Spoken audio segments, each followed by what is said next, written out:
I don't know. You can jam while you're on the same. I hate when Zoom does these. Pleasure. Huh?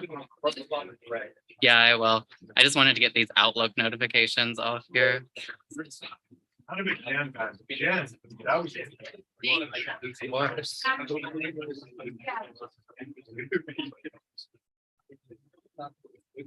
No. Where's on? Who said, I never know if it's over. I'm the replacement fan. Be the replacement captain. Yeah. Right before you wrapped up.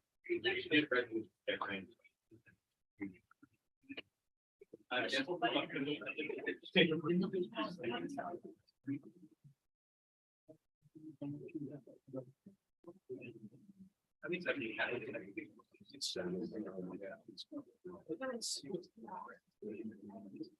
they've only got one. Yeah, it does.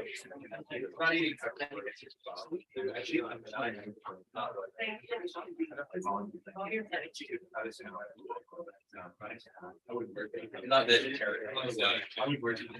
I understand. Okay.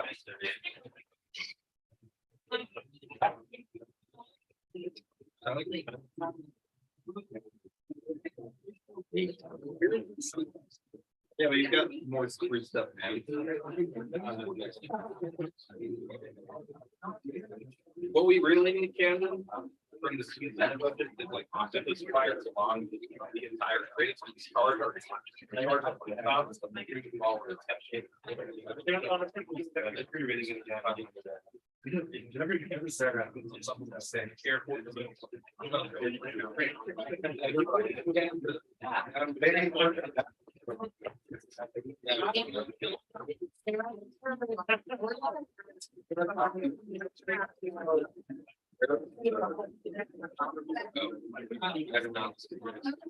How soon is the next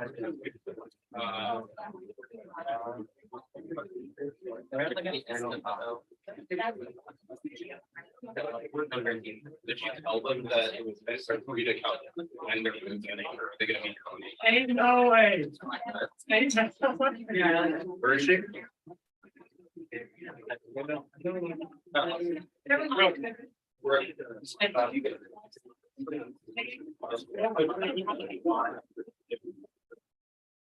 All right, thank you, everyone. As we get ready here, I'm going to call our session into order. All right, so first here, we will have the approval of the minutes. Do I see a motion to approve the minutes? See a motion from Prasad. I see a second from Madison. All right, is there anyone who objects to motioning to approve the medicine or the the minutes? It's already going to be a long night. All right, seeing none, we will go ahead and get a vote started. Do you approve the cycle 9 minutes? And a reminder, this will be our first attendance vote of the evening.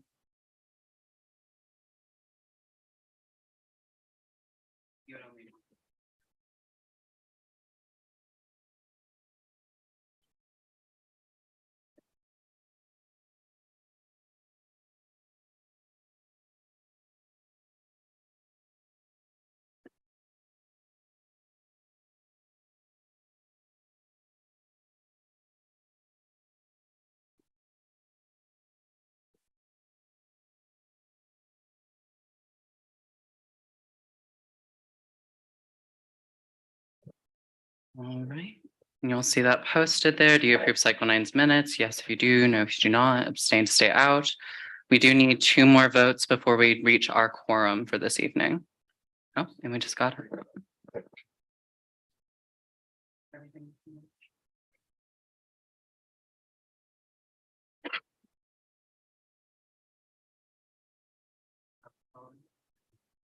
Yeah, let's get, yeah. I'm still talking to my dog. Okay. For you as well. Can you grab a mic so you can state your? Yeah. That's for the record.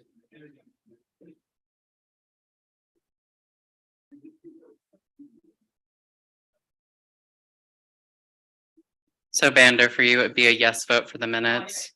Yeah. And then, oh, Bander, your vote went Yes. through. Yeah, I just bought it now. Yeah. Ah, perfect. Yes, vote for me as well, Samantha. Ah, perfect. Thank you. Thank you, Samantha. Razad's came in, yeah. Okay. All right, so we're looking ready to close.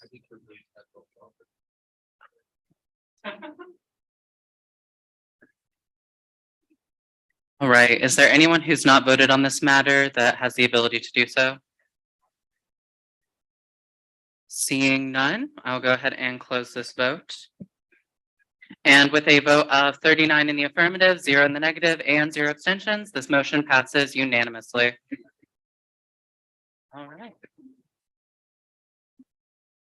All right, so now we'll go on to the next item on our agenda, which is a guest speaker by the name of Michaela Sandifer, Director of Inclusive Programs and Talent Development at KU's Alumni Association. And 20 minutes, correct? Perfect. And a reminder, if you are able, make sure to close your laptop so we can give our speaker the fullest attention.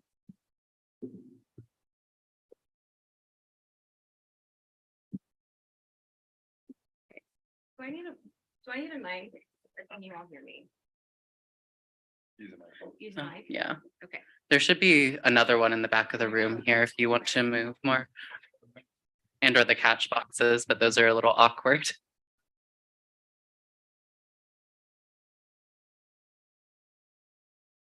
I don't think it's on yet. If you press the red button on the bottom.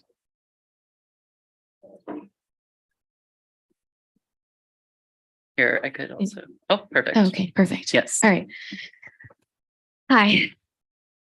So I am here to speak with you all today. And I will preface this by saying that, one, I'm excited to be here and thank you for having me. Two, this was an idea from Josepha for me to come and talk to you all today.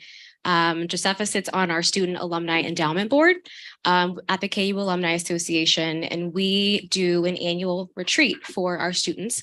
And one of the topics for the retreat this year was leading through an equity lens. And she liked the presentation. Hopefully you all do too. If you don't, I'm okay with that. Just kidding. But I think it'll be an introduction into the way that we are helping to help our students think about what it means to lead through an equity lens in their roles as student leaders through the Alumni Association. So this won't be a training. This won't be a super informative presentation in the way that I'm not going to do a ton of time talking at you. We're going to do an activity. I'm going to ask for presentation or for participation, and I'm totally fine with staring at you if you don't want to respond. So we can sit here for 20 minutes, but I think it'll be good.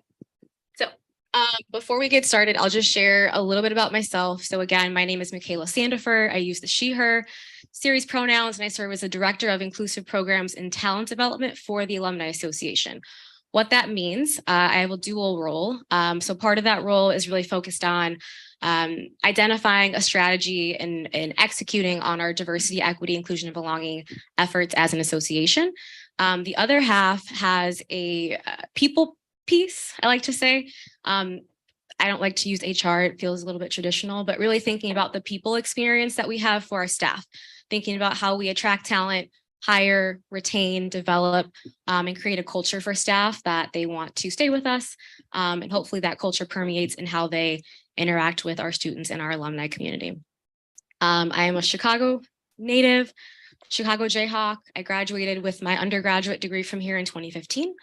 And prior to working at the Alumni Association, I was outside of higher education. And then prior to that, I worked over in athletics for a couple of years. So I've technically been on the affiliate side of the university for a while, but I am excited to be back on campus. So we are going to talk about what equity is. And I think it's important before we do that to ground ourselves in some definitions. So I am not going to read these verbatim to you, but I did highlight a few of the pieces of some definitions that I think are important for you all to understand. I know you all should have an idea of what each of these are. And again, their campus resources dedicated for student training. If your council and group decides that you want to explore that. But today we're just going to focus on some tangible things that you as a student group, I think have the opportunity to do in regards to equity and how you can make an impact in your leadership role. So really, again, highlighting a couple of these things. Diversity is just our difference, all the ways that we differ from one another. Equity, how we establish fair and unbiased access to resources and programs, and et cetera. Inclusion is really active, so intentionally making sure we're creating opening and welcoming spaces for all of our Jayhawks, and belonging is that feeling of connectedness that we get when we go through that process. So now for my activity. So I have put up an image, and I'm going to ask each of you, bear with me, it's a little bit blurry up here, to look at the image. I'm going to give you a minute or so to look at it, and then I'm going to ask you to react by sharing what you see in the image. So you can take a second.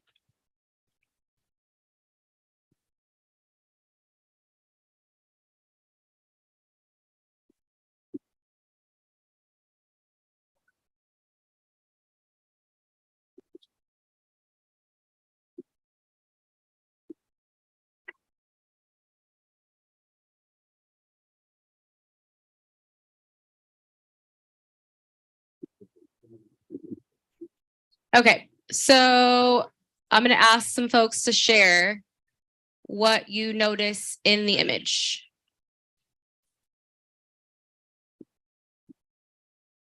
We'll go one and then two.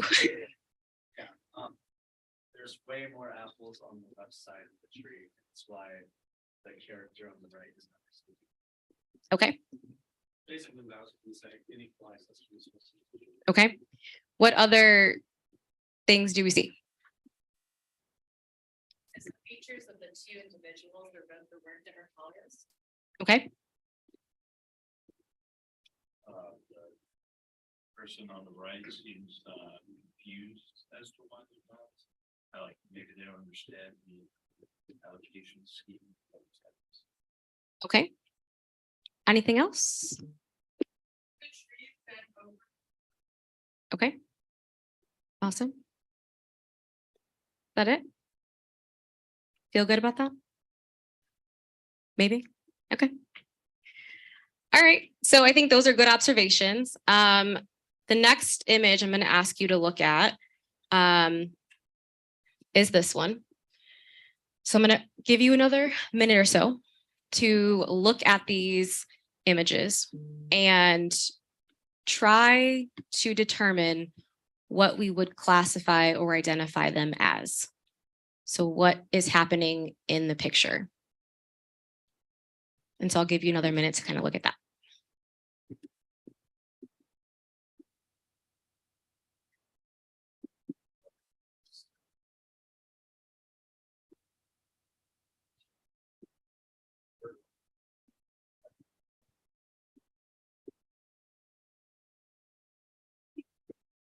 Yeah, I feel like it's a version of organization.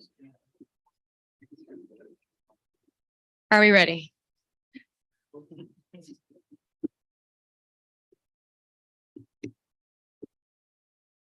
What do we think the first one is?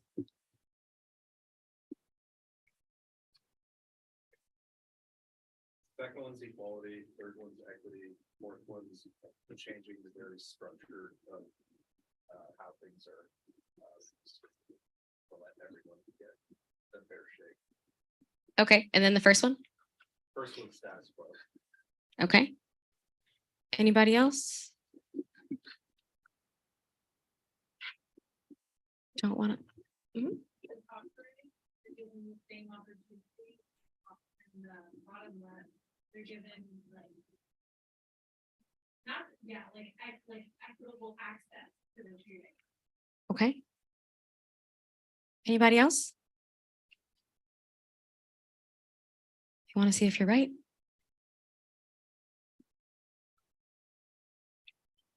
Oh, maybe not. Okay. So I don't know where that slide is, but we're gonna keep it going. So the first picture is what we would say is inequity, right? So basically kind of what we talked about. The second one is equality. Why? Because they're both given the same resource to access the tree, but we still see that there's some challenge with one of the folks that, though they have the same resource, they're not getting the apples, right? We look at the third picture, we're looking at equity, right? So we're looking at both getting resources, but based on positionality, identity, whatever we want to add there, they need something a little bit different to access it. And so in this picture, that's what we're seeing. And the bottom right is how we think about justice, actually, right? So it's, again, speaking to the system, figuring out how we can adjust inequities to really serve and best serve the folks that that need that support. And so I think what's important to understand here is that in order for us to really focus and get the best outcome for folks, equity is a strategy, justice is a strategy, and I think we want to get to a place where justice is where we're at. I think equity is the thing that will get us there. And so I think thinking about your student position, what equity means to you, and especially thinking about the Student Senate, you all have access to a lot of resources, right? You provide opportunities for student groups, for campus groups, campus departments. And so really thinking about the impact of how you can create more equitable experiences, and not just thinking about the dollar, though the dollar is important, right? So that's the image.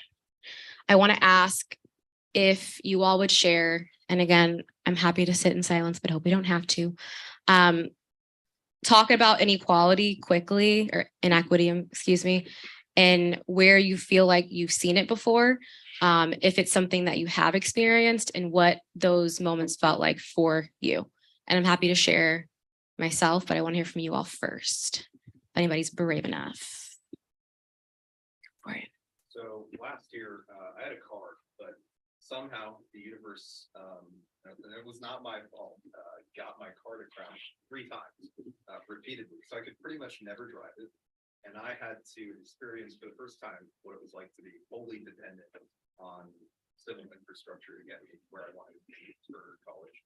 And I basically had to wake up at like the exact time to know when to get to my class, where I needed to be every single minute of the day. And that kind of taught me like, wow, there are a lot of other people out there who like just don't have a car, period. And they're dependent on, let's say, a bus route. If you're like 5 miles off campus, they're dependent on a bus coming there at an exact time. They can't have delays, or else that could mess up their attendance classes, which could mess up their GPA, the entire trajectory of their life, maybe if those inequities build up over time. So maybe if you have to walk like a mile to get to your bus stop every single day, you're going to be more sweaty. And when you get to class, people might think like, oh, this person is not like taking good care of themselves or something. So all those things like tend to compound, like which mechanisms society gives you to like interact with it, and how those are distributed. So that's one thing. My car is not getting hit anymore, so I can drive now. That's awesome. Awesome. Thank you for sharing. Somebody else?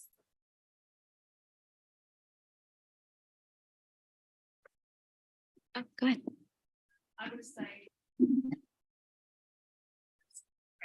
For disabled students, it's really inaccessible, and a lot of our buildings on campus are really inaccessible and don't have good elevators or good access for disabled students, and oftentimes they have to go behind the back of buildings to get in, and that's really inequitable. So. Absolutely. That's awesome. Thank you. Anybody else? Oh, yes. Do you want? You don't need the mic. So when it came immediately fall 2020 during COVID, it's kind of hard because you don't really have any friends, you don't really have good support. And also RIs are not really there for you to help because all of our RIs, they got cut by half. So like one RI has to share 2 floors. It's a lot of like lack of resources and support for students. Also the language barrier and also the difference in culture was really hard to really start socializing and having friends. So I think it's kind of hard at that time to just find support and find friends to help, but then like figure it out. There's some kind of organizations that still survive on campus, doing events for students, and then they start helping out. They start giving out events on Daisy Hill for students every week, and then they start coming to those events and they start showing me more resources, and then we start building back up. So I think that is also a very important thing by giving students activities to help them socialize, find friends, and then start doing stress relief activities. That's kind of a way to help students out of a traumatic experience during college also. Yeah, awesome. One more.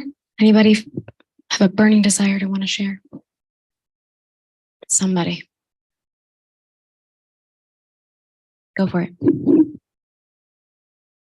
So when I was in high school, they had this counselor system to like help students like enroll and also kind of navigate the college applications process. But all of the counselors kind of operated under the assumption that every student had parents who, well, A, had parents, B, had college educated parents, and like C, just otherwise had systems of support to like help guide them through the college applications process. And so the counselors were ultimately not super useful, especially if you were a student who like didn't know what questions to ask in the first place. And so for me, my dad was like super non-traditional. He didn't go to college until he was in his 30s, and my mom never finished college. So I was very much a person who had to navigate that on my own. And so I felt failed by an inequitable system of counseling or like advising through my high school. Awesome. Anybody else? Those are great examples. And I assume that we can all hear the inequity or the challenge within all of those. Awesome. Okay, so thinking about that, what are some ways that you all think that you have the ability to influence and think about leading through an equity lens in the position that you are in? And we can talk through maybe some current examples that you all have, or some things that maybe you've seen in the past that you've done well, some opportunities that might be in the future. What are some of those things look like? Yeah. We have bills on the docket tonight to fund a peer student organization and the Buffalo Student Association. Okay. And let me dig a little bit. So are these just talk about more about it? Just funding bills. Yep. Okay. Who else? Sure. So a couple cycles ago, Dr. Kokobola came here to talk about some mental health related legislation on how people that might be going through like a mental health crisis like depression and such, who have to take time off from KU, would be treated when they are back, and how they can have better access to mental health resources. Sure. So like once you're down that hole, it's a compounding problem, and it will affect people's lives very quickly sometimes. And we decided to ask that, or listen to her speech about that a few years ago. So maybe improving access to some of the things that we discussed, via better communication, because a lot of the times students are not going to be reading giant email or something like that. Having boots on the ground to assist people as a proactive measure rather than reactive. Yeah, that's awesome. Other things? I think the access piece is really important, right? So you're thinking about how we're communicating, who our message is getting out to, who we're missing, who who may be used to spaces like this to get up and share, who may not, who's requested funds and got them in the past, who hasn't. You know, some of the decisions that you all are making, I'm not sure what your criteria are for certain things, but I think taking into account the holistic picture is important, and asking really good questions. And so I'm assuming that you all do that, but I think it's a good practice to try to understand the full picture. Again, knowing that financials are really important, right? But you all have a lot of power to really impact the student experience, right? And so what do you want that legacy to be? I think is an important question for you to think about. So almost done. 3 quick ways or 3 quick tips. I think that can be helpful as you think about moving forward, how you can lead through equity. It's identity. So really understanding and reflecting on your identities and what they are. We all have a lot of them at the intersection of who we are. And so really taking the time to understand who that is, who you are, and own that. And also think about that in comparison to the experiences and identities of others. And I think sometimes this feeds into number 2, which is the awareness. And there's 2 words up here that I know typically can get a little spicy, but I really want to simplify them for you because they're really simple, right? So awareness is understanding myself. What are my biases? Everybody has them. It's actually how we survive, right? So in its purest form, it's the way that we've been able to adapt and survive as a people. But thinking about how you put those biases into practice is what makes them either counterproductive or harmful or helpful. And so understanding that I think is really important at its core. And then privileges. And privileges in the most simple form or way that I've come to understand it, it's really just something that you haven't had to think about or experience that someone else has. It's literally as simple as that. Can And I get a motion to extend speaker's time by 10 minutes? I see a motion from Prasad, second from Blake. Do we have any objections? All right, seeing none, speaker's time is extended. thanks, y'all. We're almost done, I promise. But really, again, in privilege, again, understanding that it's about what you may or may not have to think about that someone else may have to think about, and for whatever that reason is, right? So an example, I'm a woman. There are privileges that I have being a woman. There are privileges that someone may have being a man. I am who I am, and that is what it is, but it's important to recognize that and recognize the way that creates a space for me to show up or challenges that. And so I think, again, it's really trying to move away from everything that we try to make it and really simplifying it to help folks, I think, really understand.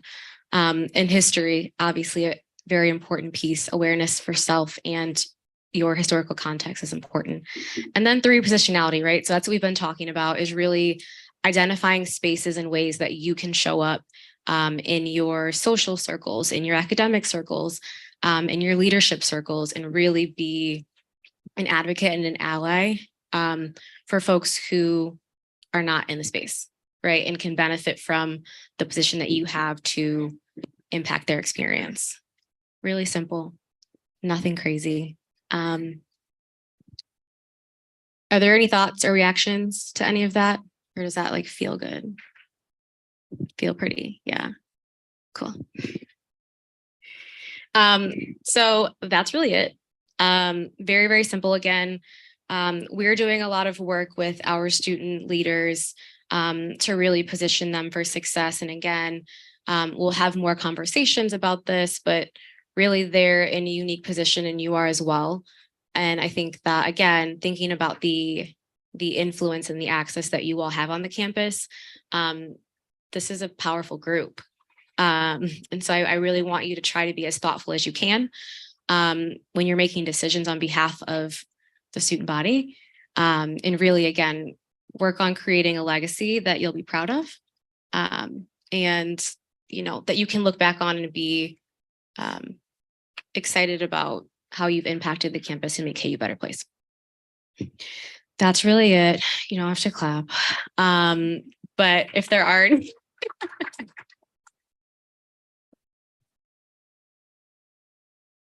thank you. If there are any questions, I'm happy to answer them. And if not, I can send a follow-up email with my contact information. Also, if you are looking for more things to do, Student Alumni Endowment Board, Student Alumni Network, fantastic ways to get involved and connect yourselves depending on where you are in your KU journey.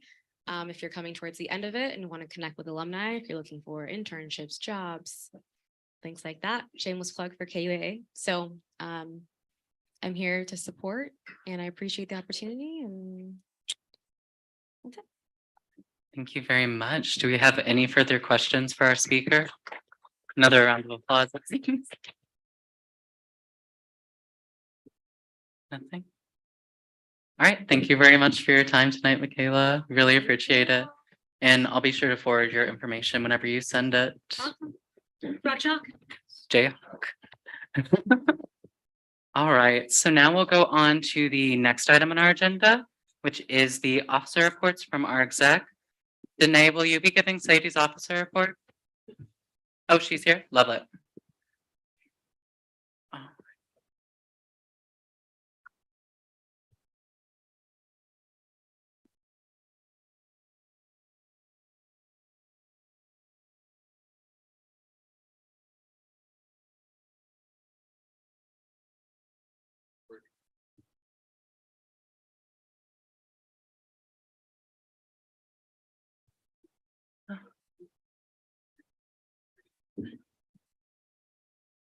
Glad you made it out of rock chalk. Barely. All right, whenever you're ready. Okay, sounds good. All right. I'm going to roll through this pretty quickly, but I wanted to go over first. Thank you to everyone who participated in State Higher Education Day, whether you went or you helped plan or helped like prep some of the white papers and things like that. A lot of you helped out and I appreciate it a great deal. To kind of understand the impact of the scale of that, every single legislator in Topeka was contacted by a college student over the past like month to schedule a meeting. And then of those, over 80 of them were met with last Wednesday, which is a pretty impressive feat for college students across KU, K-State, Wichita State, and every other K-Board universities like Pitt State, Emporia, Hayes, and then Washburn as well. And we even had reps from KU Med. So it was pretty exciting.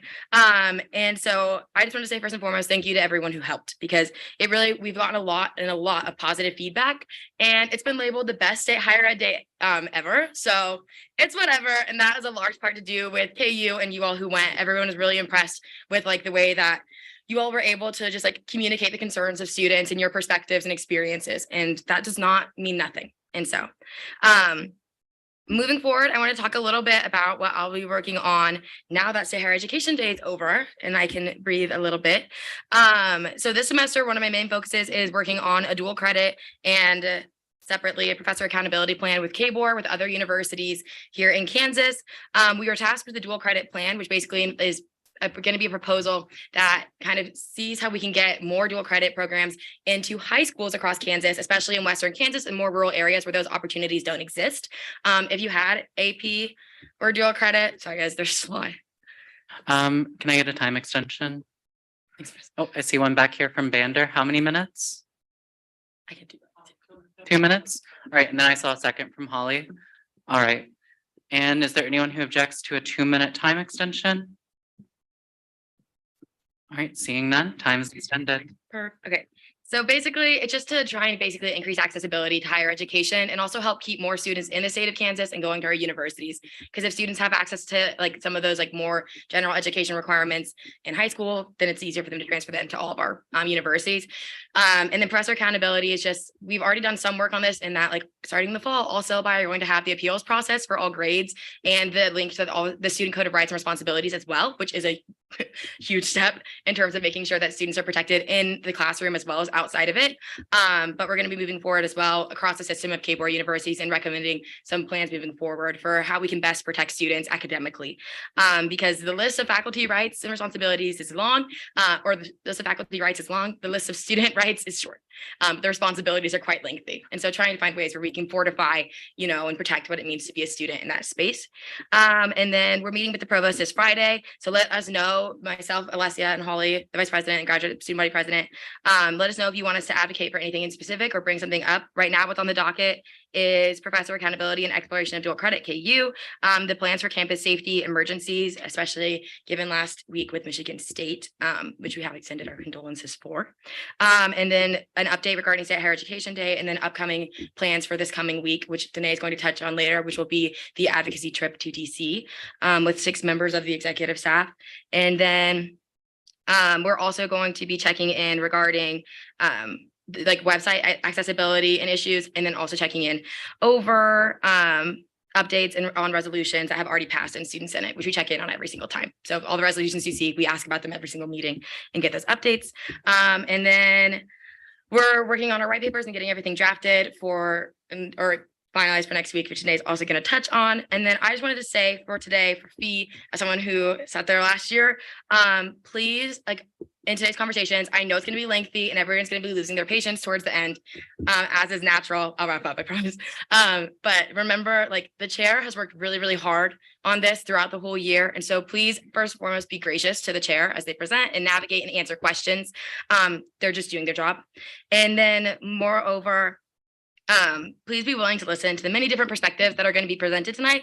And in favor and against the overall package, it's important that as you all are making these decisions, that you come from it from the most educated space as possible. And that's why everyone likes to talk about fee. And then lastly, just remember that like 2/3 of you all need to agree on this. Like this is a team, at the end of the day, like all of us are wanting what's best for student.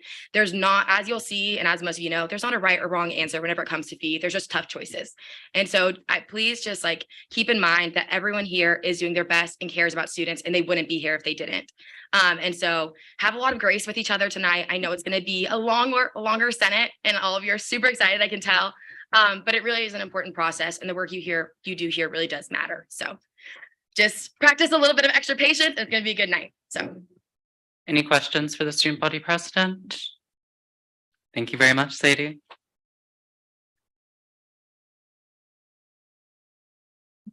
All right, next on the agenda will be my officer report. Camden, if you can take the chair. Walmart Sam.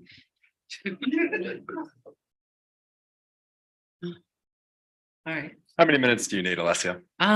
Let's just go ahead for 4, because I might defer part of my officer report to Danae to discuss Big 12 as well. Okay, let me get a timer going. Then you're all right. You're good to go, Alessia. Perfect. All right. So in the past few weeks, I've undertaken chief of staff duties of codifying legislation, editing the Constitution in accordance with the bills passed here in this chamber, and chairing StudEx over the past few weeks to ensure we have a continuity within our legislative calendar, so we don't have any hiccups coming into the spring, especially with fee being discussed. The chief of staff position is going to be posted on KU Jobs. The application will be available later this week. Hopefully with a tentative deadline of Thursday or Friday of next week for applications to be full. With that, we're hoping that timeline will sort of like line up with confirmation being at the cycle 11 meeting. So our next students assembly meeting here in Alderson. University Senate is tomorrow via Zoom at 3:15 p.m. for those who wish to attend. Of note, Dr. Nicole Hodges-Persley will be the guest speaker at this meeting, and we will also be touching on the new University Senate Reorganization Ad Hoc Committee. This is a new working group that was semi-initiated by Holly and I in coordination with like the rest of University Senate leadership. And its goal is basically sort of making the University Senate a more equitable space for students and staff alike in terms of representation. If you're not aware, the University Senate, the way it's set up, 2/3 of its members are faculty representatives, and then the last third is students and staff. And so it really is sort of like a marginalized representation in terms of like university governance. So we're trying to reorganize that as we get into like shared governance proposals later this year. And then finally, legislative deadline is this Friday at 5 p.m. So Reminder that there are only 3 cycles left to submit legislation. So if you have any legislation for cycle 11 here, make sure to get that in by 5 through the Rock Chalk Central link provided on the website. And I'll defer the rest of my officer report here to Danae to discuss updates on Big 12 and the DC trip.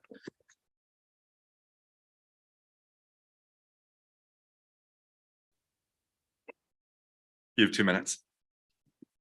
Okay, currently we have, I've scheduled meetings for all of the student representatives that will be going to DC. I have meetings set with all of our representatives and senators except for 2, but I'm still in the works with getting those meetings set. They have us like, kind of, they know that we're coming and they're just still trying to get their own schedule figured out for next week. So we will be meeting with them.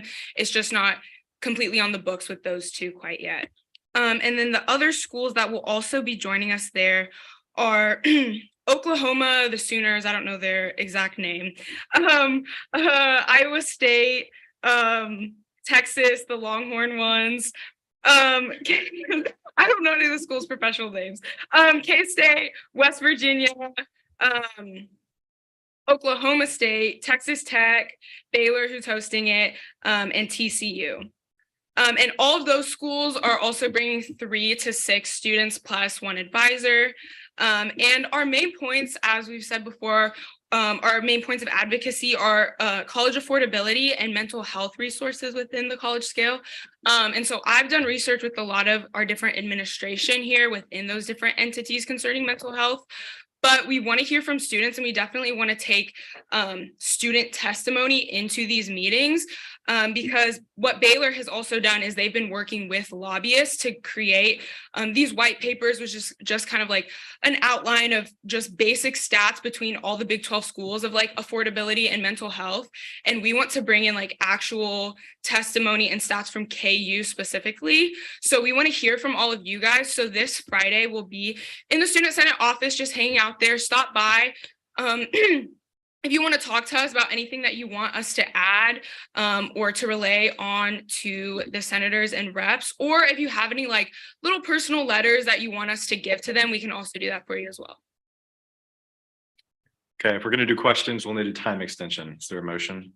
Are there any questions? We'll start there. What's your motion, Blake? Almost to extend time, By, 5 minutes. there's been a motion for a 5-minute time extension. Is there a second? I see a second from Chris. Is there any opposition in the chamber to doing exactly that? Going once, going twice. Okay, we have 5 minutes. What questions do we have for Danae? Go ahead, Chris. How could get lost? Can I ask if there are any questions for me before? Yeah, let's do that actually. Any questions for Alessia? Student body vice president. Okay. So you said that chief of staff applications are opening next week. How long will the new chief of staff serve for? The new chief of staff will be serving for a term of about 2 months. Thank you. Any other questions for either of our speakers? I have a question for today. Blake, go ahead. I got the speaker box. Yes. I know you said that you're open, you said this Friday, right, for people to come in and give testimony. I wasn't sure if there's any more specifics in regards to funding and allocation, how the money is being spent in DC, if that was going to be available as well before. Yeah, that's something that you'll have to talk with Madison, our advisor, and Sarah or Turner on, because that's just not something that I deal with. So. Okay, can I ask a follow-up question? Go ahead. Specific policies that you're going to be lobbying for in DC, do you have any specific things you're going to be talking to legislators about going into it? Besides, just, mental health and education ability. Right. So for me, the specifics I've really focused on mental health because I'm also like studying psychology. So that's been my biggest aim. And I feel like that's also a very prevalent problem on our campus. And so just advocating for more funding within that. I've also that's what I've been working on back there is like editing these interviews that I've done with like the director of the mental health clinic, the director of CAPS, the director of student resources, and like specifically where more funding should come from. And also like if more funding is not possible, what are some different ways we can, what are some different things we can work on within the university and with our state to bring greater resources to our university. Awesome. Thank you, Danae. Sadie, do you have a question? Point of information? Papers, and if any of the other things that we do, like, so any information buttons that I can send you, draft my papers too, and then they offer them to you. They have a specific. we have any additional questions for our speakers? Going once, going twice? Awesome. Guess I have to get this back now. It was fun. Right. And Holly, you didn't have any pertinent updates for tonight, correct?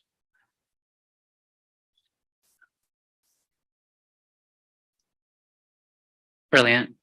All right, and so we will go on to our next officer report from our treasurer, Turner Seals. Is Turner here currently? No, not here. All right, well, then we'll go on to the next item on our agenda, which is a vote to approve the consent agenda. Do we have any objections to the consent agenda? Do I see a motion to approve? I saw one from Holly. I see a second from Chris. Is there anyone who objects to moving towards a vote on the consent agenda? All right, seeing none, we will go ahead and get that vote launched.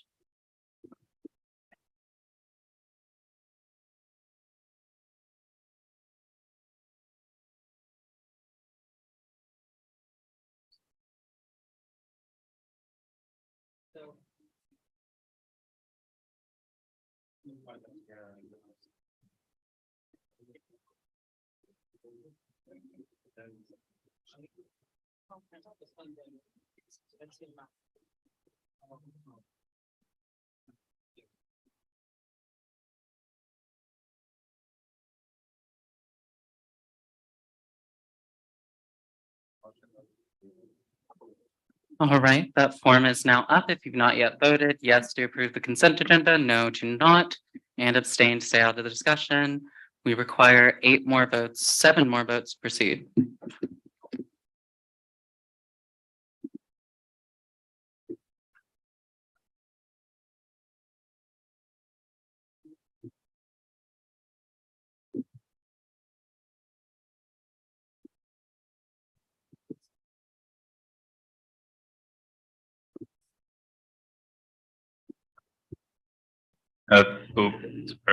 Can Dakota Goza come up to the front?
All right, is there anyone who's not yet voted on this matter that has the ability to do so? All right, seeing none, I will move to close this vote. All right, with a vote of 37 in the affirmative, 0 in the negative, and 0 abstentions, this motion clearly passes.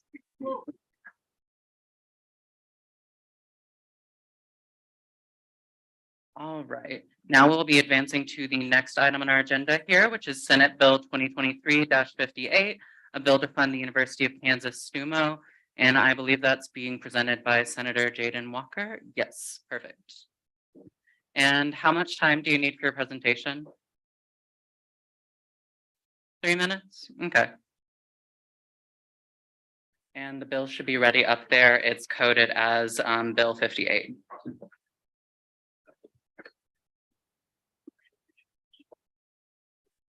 Okay, good evening, everyone. Thank you. Let's give attention to our speaker. So this bill is a general funding bill to fund an student organization here on campus called STUMO, which is a Christian youth group here on campus.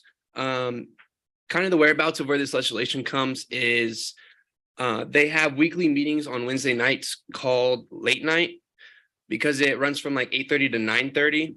I myself try to go as much as I can, but as we know, sometimes assembly takes forever, but all good things.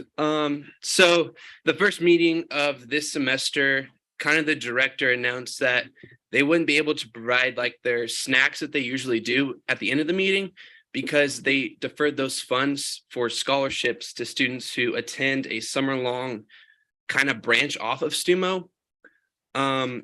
And so I asked him, how much money do you think you would need to like bring back those snacks just so students can have a better experience? And he said they have 10 meetings this semester scheduled and it costs about like 200-ish per meeting to feed everybody. And so I went down a little below that number and did 175, which gives us the grand total of $1,750. Yeah, that's basically it. I can answer any questions. Do we have any questions for our speaker? Oh, I see a motion from Holly. Motion to vote, second from Blake. All right, is there anyone who objects to moving towards a vote on this legislation? All right, seeing none, we will get that vote posted in the Teams. Thank you very much, Jaden.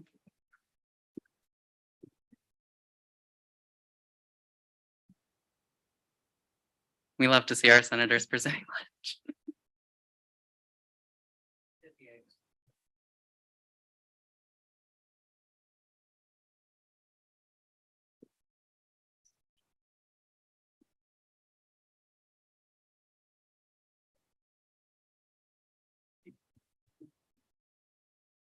All right, that's now been posted on the Teams. Do you agree with Senate Bill 23-58? Yes, if you do, no, if you do not, and abstain to stay out of the discussion.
All right, is there anyone who has not voted on this matter yet with the ability? Oh, Nicole. Okay. Did you try like resetting it? Okay. Do you want to check and see if Nicole's vote has gotten in?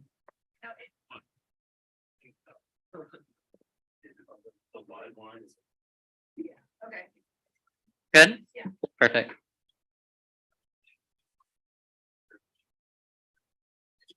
Cool. Anyone else who has not yet voted on this matter that can do so? All right, seeing none, I will move to close this vote. And with a vote of 32 in the affirmative, 2 in the negative, and 4 abstentions, this motion clearly passes.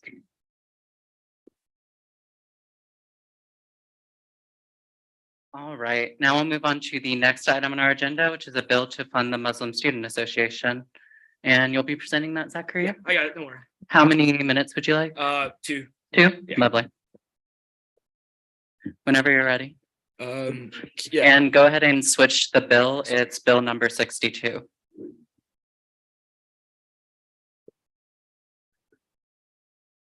All right, so this bill is pretty straightforward. The Muslim Student Association is planning on hosting a whole week of Islamic themed events. So they requested funding for 2 of those events. The first event is they're giving away flowers on Wesco Beach. It was a pretty common event they did last year and had some great support from it. And the second event is a gala night they're hosting, which has had they hosted for the first time last year. It had great outcomes in terms of attendance and so forth. And so they're looking to host that again. It's a pretty straightforward ask. I don't know if there's much I need to sort of dig into. I think all the information is there. So thank you. Thank you, Zachariah. Are there any questions? I see a motion from Blake. Yep, second from Bander. All right, is there anyone who objects to moving towards a vote on this legislation? All right, seeing none, we'll move to the vote. Thank you, Zachariah.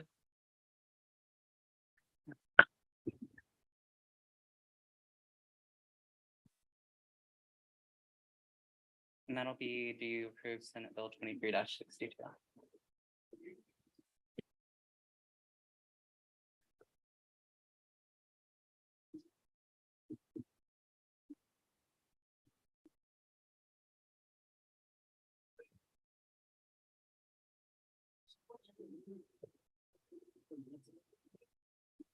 All right, that has now been added to the Students Assembly teams.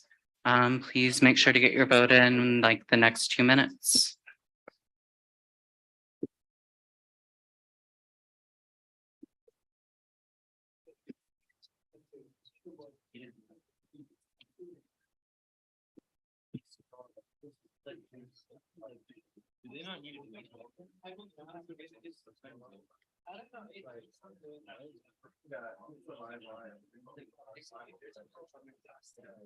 That would be. What are the live odds?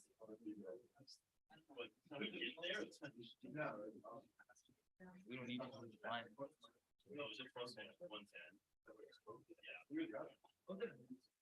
Yeah, no, it's possible. I'm surprised. That's a week.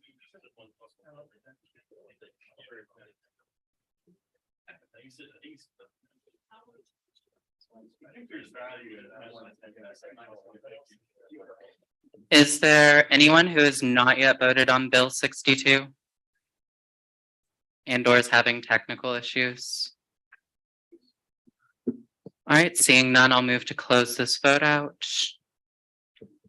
All right, and with a vote of 38, 39, oh, seems like votes are coming in still. Has it stopped on that end? Lovely. All right, landing there. All right, so with 39 in the affirmative, 0 in the negative, and 0 abstentions, this motion clearly passes.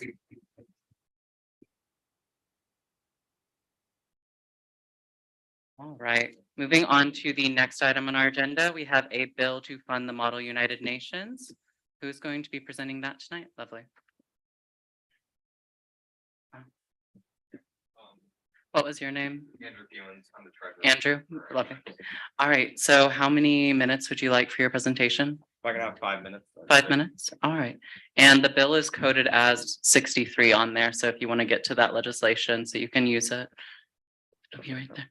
Oh, the mouse is under you there. Perfect.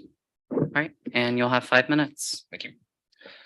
Hello, everybody. My name is Andrew Fewens. I am representing the Model United Nations Executive Board. I am the current treasurer. We are looking for funding to go to the Chicago Model United Nations Conference. The Chicago Model United Nations Conference is a cornerstone of the Model UN experience. Chicago Model United Nations represents the premier North American conference where the University of Kansas students have the platform to compete and interact with students from elite public and Ivy League universities. Students competing and winning at this level directly improves the prestige of the University of Kansas Political Science and Global International Studies programs. The KU Model UN has a history of winning at this premier conference, taking home an award and crisis committee last year. This club is hoping to introduce new members to the experience of a national conference, such as myself, and build off our success from last year. The MUN Executive Board would like to thank all members today of this body for your continued support of our organization. Just kind of info on what Model UN is for those who are unfamiliar. Model United Nations is a simulation United Nations focused on cultivating skills and research, critical thinking, public speaking, and collaboration. So looking at the funding, we are looking for covering our hotel and delegate fees. So essentially, the delegate fees pays the tournament provider to allow us to compete at the tournament this year, and the hotel fees pays for our hotels.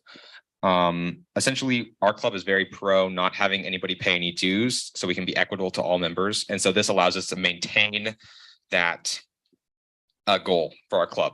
Also, we understand financial sustainability is very important. So we've actually reduced costs by 45% compared to our 2022 estimate in order to save this body money.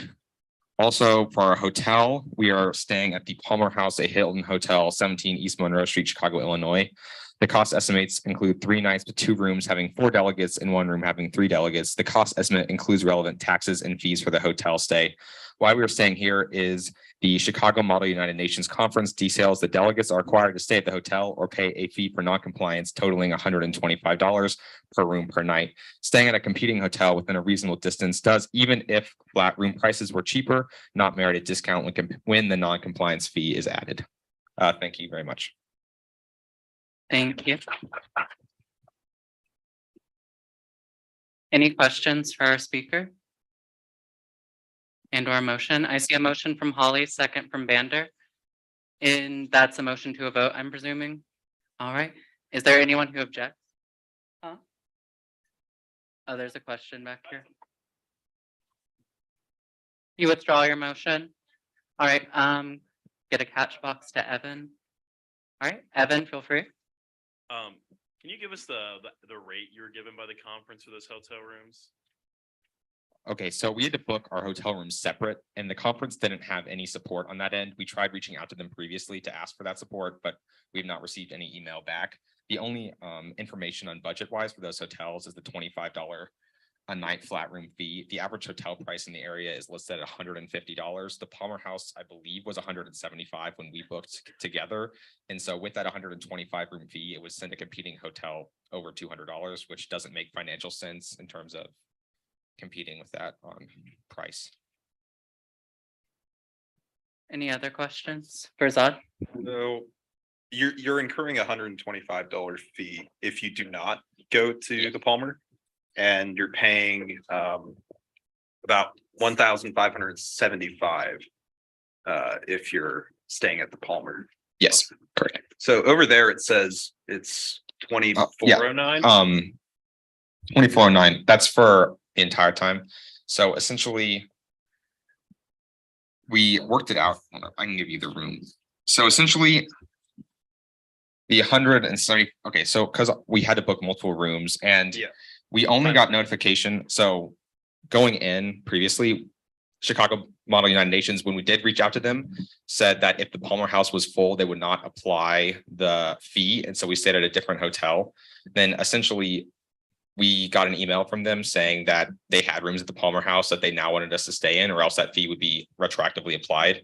And so we essentially switched hotels back to the Palmer House. It does not increase the total price that we're estimating to Student Senate, but it does result in that current price that we see there. Wait, so Oh, hold on, I just need to check in. Are there any other questions in the room before we continue forward? All right, you can continue, Zod. So I just did 175 times 9, 3 hotel rooms, 3 nights, and I got 1575. So where's the other 1,900 in increased costs coming from? So essentially, again,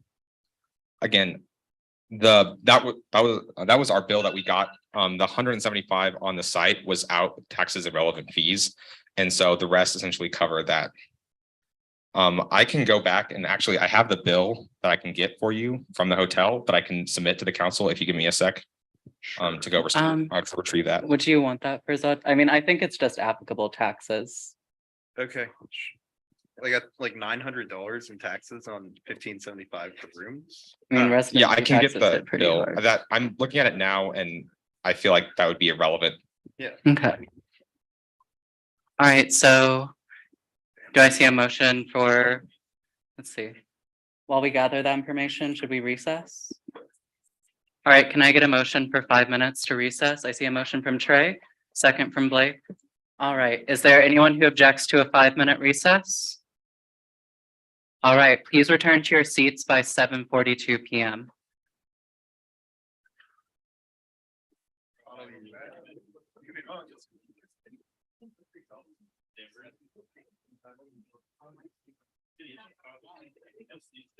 Start staying somewhere else. You got something out, you wanna get in?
Sorry about this. Okay, Yeah, that just never got unmuted after recess, so sorry. You can go ahead and continue. thank you. We reach out to over 200 different sponsors every single year to sponsor our team, whether that's monetary, food donation, event locations, or even parts donations. About 80% of those 200 sponsors actually respond to our requests, and about 30% of the 80% of sponsors that respond actually sponsor our team. So it's really, really hard for us to get sponsors, especially after COVID. This is just a summary of some money that we've already raised this year. So we got $25,000 donated from the ME department. That's a $5,000 decrease than what we received last year. We got $35,000 from the School of Engineering. That's a $5,000 increase from the previous year. So that was awesome. We got $9,000 donated, allocated to us from the Student Senate block funding. That's a $10,000 decrease from what we received the previous year. Us as students, we've raised $13,376 through crowdsource funding. We're also planning on raising more money here in the spring semester. We're coming out with an apparel catalog where we take 10% off of the top of whatever we sell and goes right back into our team. We raised $10,000 through several stadium cleanups for the football team. That was about the same that we raised the previous year. These can take about 6 hours for a team of 30 people to complete. So imagine that on top of the 15+ hours a week that the students are already committing to the project. We've attended 25 university related events by our team members in the fall and the spring, and we have more we're planning to attend this semester. Whether these were beneficial to the school or our organization, we always take our vehicles to the events and bring a ton of attention to the School of Engineering and KU itself. 0% of the travel costs students endure for competition are covered by the university. We do have competition in Michigan at the Michigan International Speedway, and students have to pay their way to be there. They have to pay for travel expenses and hotel costs. Here's a summary of how much it costs to build one of these cars. It takes about $60,000 and 3,000 man hours to build just the suspension system on the vehicle. So it's all the A-arms, tires, that sort of thing. It takes $35,000 and 2,000 hours to build the combustion powertrain system. So the engine, drive shafts, everything like that. $40,000 and 2,000 man hours to build the electric powertrain. That would be for the electric vehicle that we're also building this year. $200,000 and 6,500 man hours to build the chassis and aero systems. And in total, just one of these cars can cost $335,000 and 13,500 man hours to build to completion. Just for a reference, I'll break it down for you. There's 365 days in a year. I think we all know that, and 24 hours in a day. If you multiply that, that's 8,760 hours in 1 year. Our students only have 9 months to complete the design, manufacture, build, and testing of the vehicle before competition. That's a lot of time that our students put into this project. And again, that's on top of any jobs, internships, and classes that they already have. And we start in August, we end in May. And yeah, this is super important to everybody on the team. I've attached a few photos for you just of our team members and what we do on these work nights that I've talked about previously. We meet in classrooms in the engineering school 3 times a week, sometimes more. Our professor, Dr. Sorum, leads all of these meetings. Again, he's been there for 30 years and he's a great resource to our team. This is one of our team members. You can see behind him, we do a lot of analysis work on all of our computers for our design process. Here's some more pictures of our team members working in the ME lab, tireless hours. People have spent all-nighters in there before, unfortunately. Here's some pictures of our shop, manufacturing process, and on the left-hand side, you see one of our team members actually tuning our engine to go into our vehicle. Our team offers a lot of skills that you can't learn anywhere else across the university. A lot of team members bring in skills that they've learned previously and teach other team members.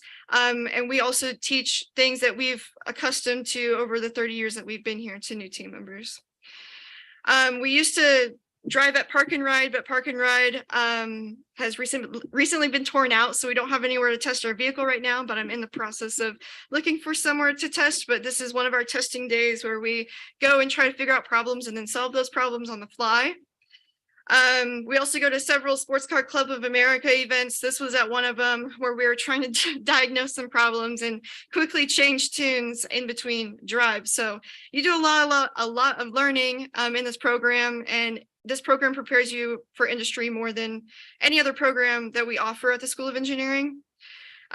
This is a picture of when we were preparing for the homecoming parade, I guess. We were not aware that there isn't a parade this year, so we got a police escort down Jayhawk Boulevard for our vehicles that were driving in the parade or supposed to when we went to the Union Fest event that day. This is another one of our testing pictures, and I just want to show you guys some pictures of our vehicles as well. This was at competition, constantly diagnosing issues and learning new things. I was on the phone probably for 2 hours straight trying to fix the problems. This was last year's competition where we got 17th place out of, I think, like 150 teams. Again, this is our endurance event. We compete against schools from all over the world, and you can see a couple of other schools there too. At this competition, we do a lot of dynamic events in addition to static events. So this is where we're presenting all of our designs to some judges, and then they judge us and score us based on how we presented them and our designs in general.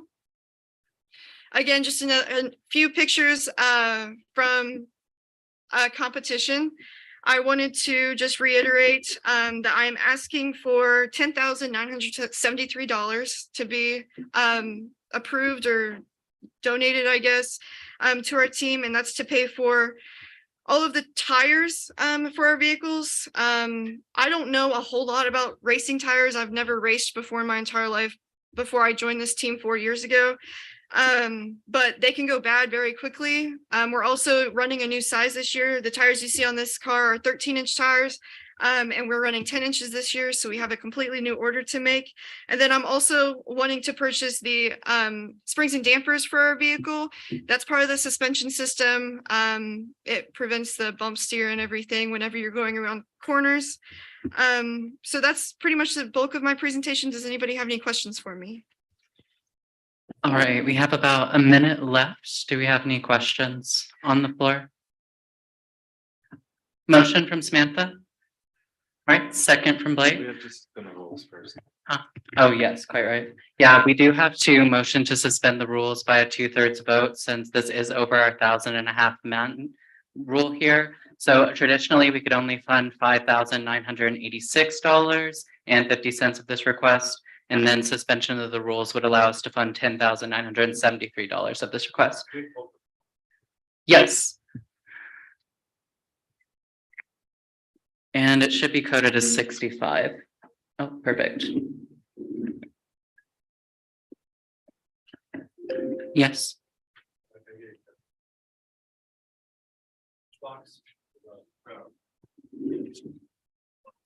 Oh. These I move to boxes are suspend the good. 1,500 rule.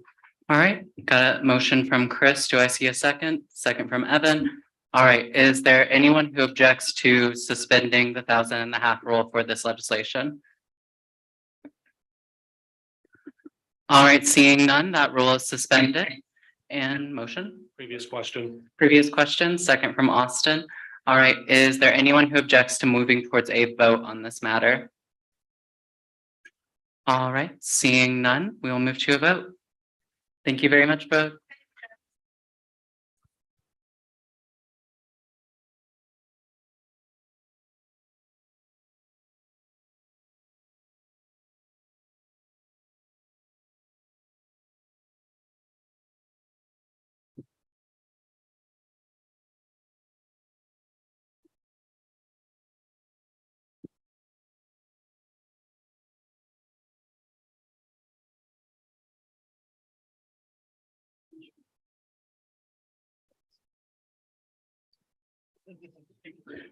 All right, that bill is now up. Do you agree with Senate Bill 23-65? Yes, if you do, no, if you do not, and abstain to stay out of the discussion.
All right, is there anyone who has not yet voted on this matter that has the ability to do so?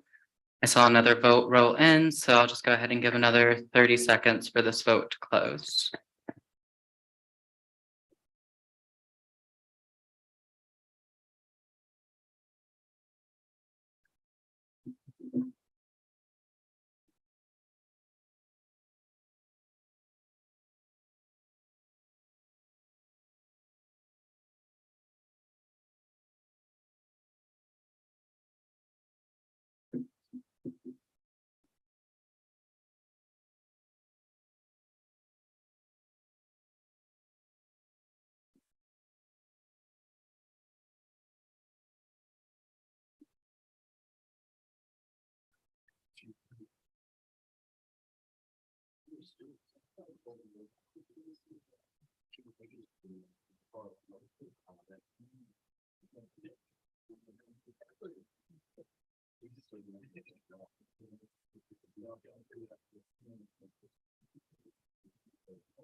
All right.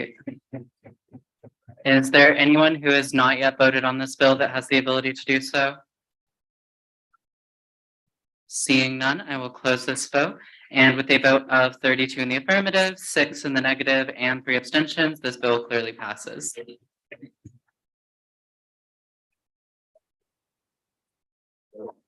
All right, now to the final item on our regular agenda here, the proposed required campus fee package for fiscal year 24, presented by Fee Chair Camden Baxter. You will have 30 minutes whenever you're ready. Shirts come and talk when you sit down. Okay.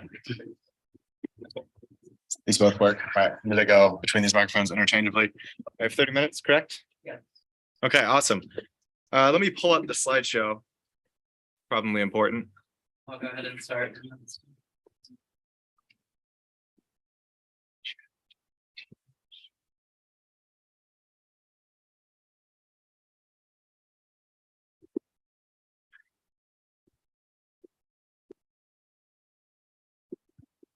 Owen Sadie, are you still here? Perfect. Okay, Alessia, what's the deal? The presentation. Can you see it this time? Why is it gray? I have no clue, honestly. Maybe it's like a connection issue if you close it and reopen it.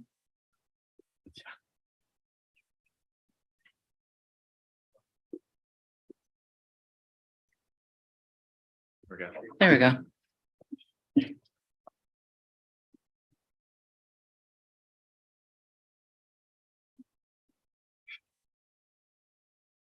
Okay, I'm ready. Well, the main attractions, why you're all here, right? This is going to take a while. I want to introduce myself. For those of you that don't know, my name is Camden Baxter. I'm the chair of the Finance Council. And the chair of the Finance Council also gets the illustrious job of chairing the fee review process, which has been the longest, most time-consuming, and frankly stressful 3 months of my life. And I'm hoping that this is the last time I get to stand up in front of you all and talk about it.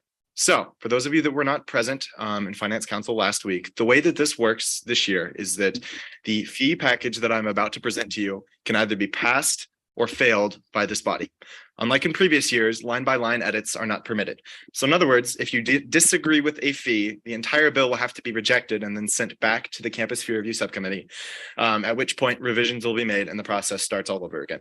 Just to be very clear off the bat, the process is different this year for those of you that were in Senate last year.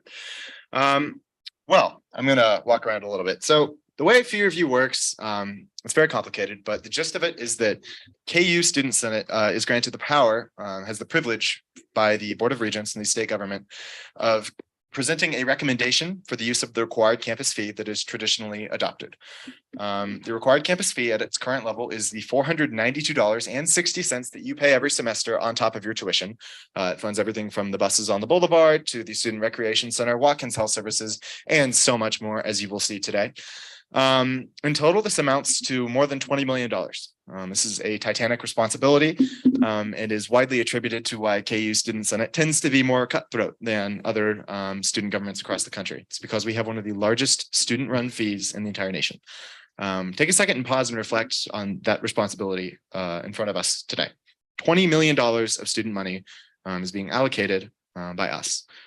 That's huge. It's why I signed up to take this job, and I want to make sure it's not lost on all of you what it is that we're doing here today. This will be probably a tenacious discussion, as it should be, but it is certainly an important one. A few things to know. So I say that the Board of Regents adopts our fee proposals, and there are a few caveats to that. We're not given a blank check. We don't get to say, we want to assess every student $600 at the start of every semester, and there's not a damn thing you can do about it. The way that it works is that the Board of Regents traditionally sets a highest level, a level above which the fee is not permitted to go. And within that level, we are given the latitude to divvy out that fee however we see fit.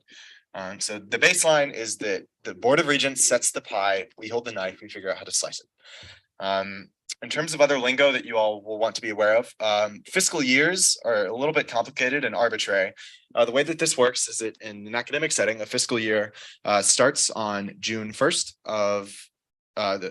it starts on June 1st and it ends on May 31st. I think May has 31 days. So fiscal year 23 started on May 1st of 2022. So in other words, fiscal year 23 for the University of Kansas was fall of 2022 and spring of 2023. So when we say fiscal year 23, we're talking about this year. This semester and the semester immediately preceding it refers to fiscal year 23 in terms of the student fee. Fiscal year 24, as the astute among you have already surmised, starts on June 1st of 2023 and includes the fall of 2023 and the spring of 2024. So to put this in layman's terms, we are deciding on the student fee for the next year, next fall and next spring. The decisions that we make today will be imported to those 2 blocks of time in order to determine the student fee. One last thing, when we say a flat fee, we just mean the fee isn't being changed. I don't think that is too complicated, but I just want to make sure nobody gets lost. So I think that's most of the lingo. Wonderful. One more thing, we have a fee multiplier. So as I mentioned, this fee is assessed every semester and it is halved for the summer session. So if you take a class over the summer session, whatever $492.60 is divided by 2, that's how much you pay in the required campus fee. So when we talk about the student fee, we talk in terms of dollars, fee dollars, meaning the amount of dollars paid at the start of each semester. So $1 is relative to that $492.60 that you pay at the start of each semester. As you can probably guess, if you're assessing $1 to every KU students twice in the fall and spring, and then whoever happens to take summer classes, again in the summer at a discounted rate, one fee dollar goes a long way. And that is where we get the fee multiplier. It is $41,408 that refers to the amount of actual money that $1 in the required campus fee translates into. Is that clear? Okay. So one of the great innovations made last year by my predecessor, Sadie Williams, and current student body president, was the use of a survey sent out to the entire student body with the help of Student Affairs, which helped us ascertain a clearer picture of the wants and needs of the student body related to the required campus fee. Last year, we received 931 responses. This year, we received 1,289 responses, and more importantly, the preceding year, 0. The survey is a critical tool that lets us incorporate student voice directly in the decisions that the 12 of us make, or the Sphere Subcommittee and the Finance Council and full Students Assembly, as we are here today, It allows us to directly incorporate the student voice in the decisions that we're going to make. And that is something that the Fear Review Subcommittee relied on heavily as we deliberated and made our ultimate decisions on our fee proposal. A few things. So the backstory on this question is that transit was not in a great place this year. There was a record level of student engagement with Student Senate through various emails, any mean of communication that you can think of. People, to put it bluntly, were pissed off at the level of services that transit was offering. So that was the rationale behind including this question on the survey, which essentially had students rate their satisfaction with transit from 1 to 5. I wouldn't put too much weight on these numbers. And the reason I'm advising you not to do so is because this was more to get a baseline than anything, right? So in a year when transit is bad, where does the numerical satisfaction of the student body rank? But as you can see here, there's a substantial tail at 2 and 1 even. So clearly a large contingent of the student body is unsatisfied, to put it lightly, with the level of service that transit is currently providing. And this becomes clear as we move through the presentation. This is a generic values question, and it reveals more than anything that Student Senate has an outreach problem. This is nothing new, but the vast majority of people don't actually know what the student fee is and what it does. Concordingly, the reduction in the student fee was the most popular option at about 50%, which I will still add is, when you take into account the wording of the question and whatnot, still an improvement on the previous year. And when I say still an improvement, there's less like get rid of the student fee altogether. I think that the understanding of the services provided by the student fee has improved, even if as it currently stands, the majority of people are like, man, this is too much money. Fair enough, I suppose. The next most common option was keep the student fees at their current level, followed by moderately increasing student fees. There was a lot of wrangling in terms of wording this survey that would bore you all to tears. I won't explain it to you, but if you're interested, you can talk with me afterwards. Finally, this was the most important question that we relied on. We gave students 7 services to choose from, and we said, pick 3. What do you value the most? What is most important to you as a student of this university? The results were striking, really, sincerely striking. Transit carried the day, and it really wasn't even close. 707 responses included transit as one of the 3 most valued student services, followed by increasing access to mental health care, followed by increasing access to affordable healthcare. So I think Watkins was the subtext you can't see up there. Next up was increasing sustainability efforts, followed by improving the student fitness and recreation center. And then we start to get to the bottom of the order here. We have increasing on-campus activities, improving student advocacy and identity-based services, and increasing access to legal services, rounding out the bottom of the order.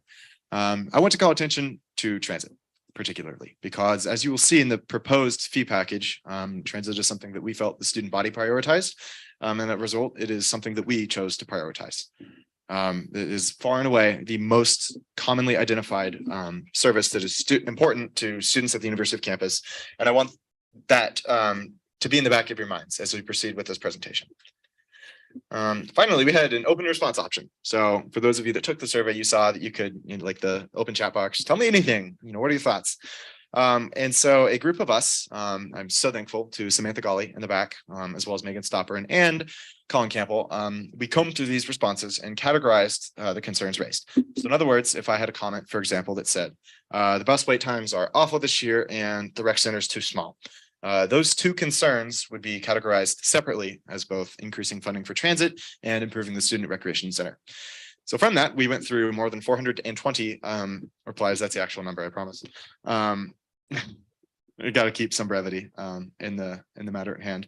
And we categorized all these responses and the concerns raised. And again, winning the day convincingly was not reducing the student fee. It was transit. Far and away, the most commonly identified problem with the administration of the student fee by the student body was transit, wait times, reductions in services, all things that resulted as of a cut that was made last year, as well as a few other compounding circumstances that I will get to, I promise. So here, transit obviously received the most mentions. Second up was fee reduction / use. So to put the gist of it, there are a lot of students that, one, don't feel like they understand what the student fee goes to, and even if they do, don't think that they should have to pay it. Particularly graduate students and Edward students or online students who have to pay the student fee, but if you're off campus, it really doesn't do anything for you. So while I sympathize with those concerns, that is a decision for administration to make and not us. In other words, or in any case, it's categorized there as fee reduction and use. And I want to say that having done this last year and being involved with the fee process, my entire time in Senate, I was shocked that transit managed to outpace the generic, what the hell are you doing with $500 of my money response? That is unusual. Frankly, that is unprecedented. So I want to again emphasize the scale, the enormity of the student displeasure with the current administration of the student transit system. And I know I sound like a broken record here, but that was the prevailing theme through our deliberations. That was what we focused on because that is what the student body told us. Rounding out this categorization that was painstakingly done was people wanted to increase the rec. There is some selection bias here that I want you all to be aware of. Long story short, last year, student clubs, club sports got cut. And that is a very tight knit of, again, very pissed off students, which probably explains all the comments we got about that, followed by increasing recycling, mental health resources, Watkins Health Services, disability infrastructures with KJHK and LSS rounding out the bottom of the order. So I know I'm talking about transit a lot, but I promise that this is unusual, unprecedented even, and it's something that we paid attention to, and it's something that I want you all to keep at the back of your minds as we move forward. Okay, what I am standing up in front of you today asking for is a $14.45 increase in the student fee. It is not lost on me that I am asking all of you to greenlight taking an additional $14.45 from the pockets of every KU student every semester. Those of you who were involved last year know that I am not want to spend money frivolously. This is an increase that is asked for out of basic necessity, not some, spending binge by shadily elected student officials. No, this is what is absolutely necessary. I believe, the committee believes, to preserving the environment of our university to be a place for learning and growth. This will break the $500 mark for the first time in the history of the student fee. I will have that ignominious distinction to my name if you all choose to agree with me here. It's not something that I'm necessarily proud of, but it is something that has to be done, at least in the view of the committee. As always, you're welcome to disagree. So the way that this works is that each student organization, I believe there are 17 or 18, something like that, submits an ask. This is their ideal world. This is what we want. This is what we're going to present to the fee review subcommittee as please give us this money. Okay, so as I mentioned earlier, the Board of Regents determines the size of the pie we get to hold the knife and slice. The Board of Regents has signaled to us that they will only accept a 2.9% increase in the required campus fee. Rounding down, that's about $14. There's a little bit of wiggle room, but in consultation with our advisor, Casey, we are at the very upper limit of what we're able to ask from the Board of Regents. So keep in mind that this is a constraint that we're dealing with imposed on us by the powers that be, yet we receive $30.80 in asks from all the student organizations. So right off the bat, you have to understand that the Student Fee Review Subcommittee had to come to terms with the fact that more than half of the asks presented to it would not be able to be met. This isn't some feeling vindictive. I don't like this student organization. I don't want to grant their ask. There are constraints imposed upon us that we are obligated to follow that create a situation in which we are unable to meet the wants of every fee organization that presents in front of us. I know that I have the feeling that there was this unsubstantiated belief, particularly in finance last week, that the money is plentiful and that the decisions we are making wasn't or aren't constrained by the Board of Regents. That is unequivocally not the case. And as we move forward, I just want you all to be aware that the decisions we made were extremely difficult, and we were required to make very, very tough decisions in light of fiscal constraints and not necessarily social and political ones. Okay, final thing before we delve into the fees. How many minutes have I used, Alicia? You're 15. Okay, cool. I promise the second half will go a lot faster. I do apologize for taking so much of your time. Guiding principles. If you can't tell, this was not an easy set of decisions to make, and deliberations always are an agonizing process. Those of you who have been on fee review, and Sadie particularly, will tell you that this sucks, man. It really does. But in order to make the burden easier on everybody, we decided to set some guiding principles, some things to think about as we make decisions, and I want those to also be available to you. The first was consider and weigh needs versus wants. Lots of organizations presented to us asks, things that they wanted, $30.80 worth, but we were only empowered to grant $14. So how is it that we can differentiate between those asks that we are going to grant and those that we won't? The answer lies in here. What do organizations need and what do organizations want? Obviously, needs will be prioritized over wants. But this is a nebulous distinction that I think was perhaps not as easily made as it might seem. However, through much talk and debate with our advisors and other fee managers, I think we came up with a pretty good proposal that fairly balanced what the organizations needed with those that could take, not necessarily cut, but not have their ask granted and be fine. The second guiding principle was not kicking the can. As you'll know, student organizations or fee-funded organizations have what are known as reserves, piles of money that are essentially their savings. There's a 90-day requirement mandated by the university, but beyond that, organizations are free to spend their reserve as they see fit. The problem with this, however, is that if organizations unsustainably wind down the reserves, it passes the bill on to coming years. As was the case with transit, as you will find out, Student Senate had asked transit in past years to unsustainably spend down its reserve to the point where, in order to maintain current spending, which had been previously predicated on reserve, they had to have a fee increase. So we wanted to create a situation where people who have my job in the future aren't faced with the situation that we had this year, which is you have an organization that is in the hole because previous fee review sessions had kicked the metaphorical can down the road and sent a lovely financial time bomb down the tubes to whoever their predecessors were.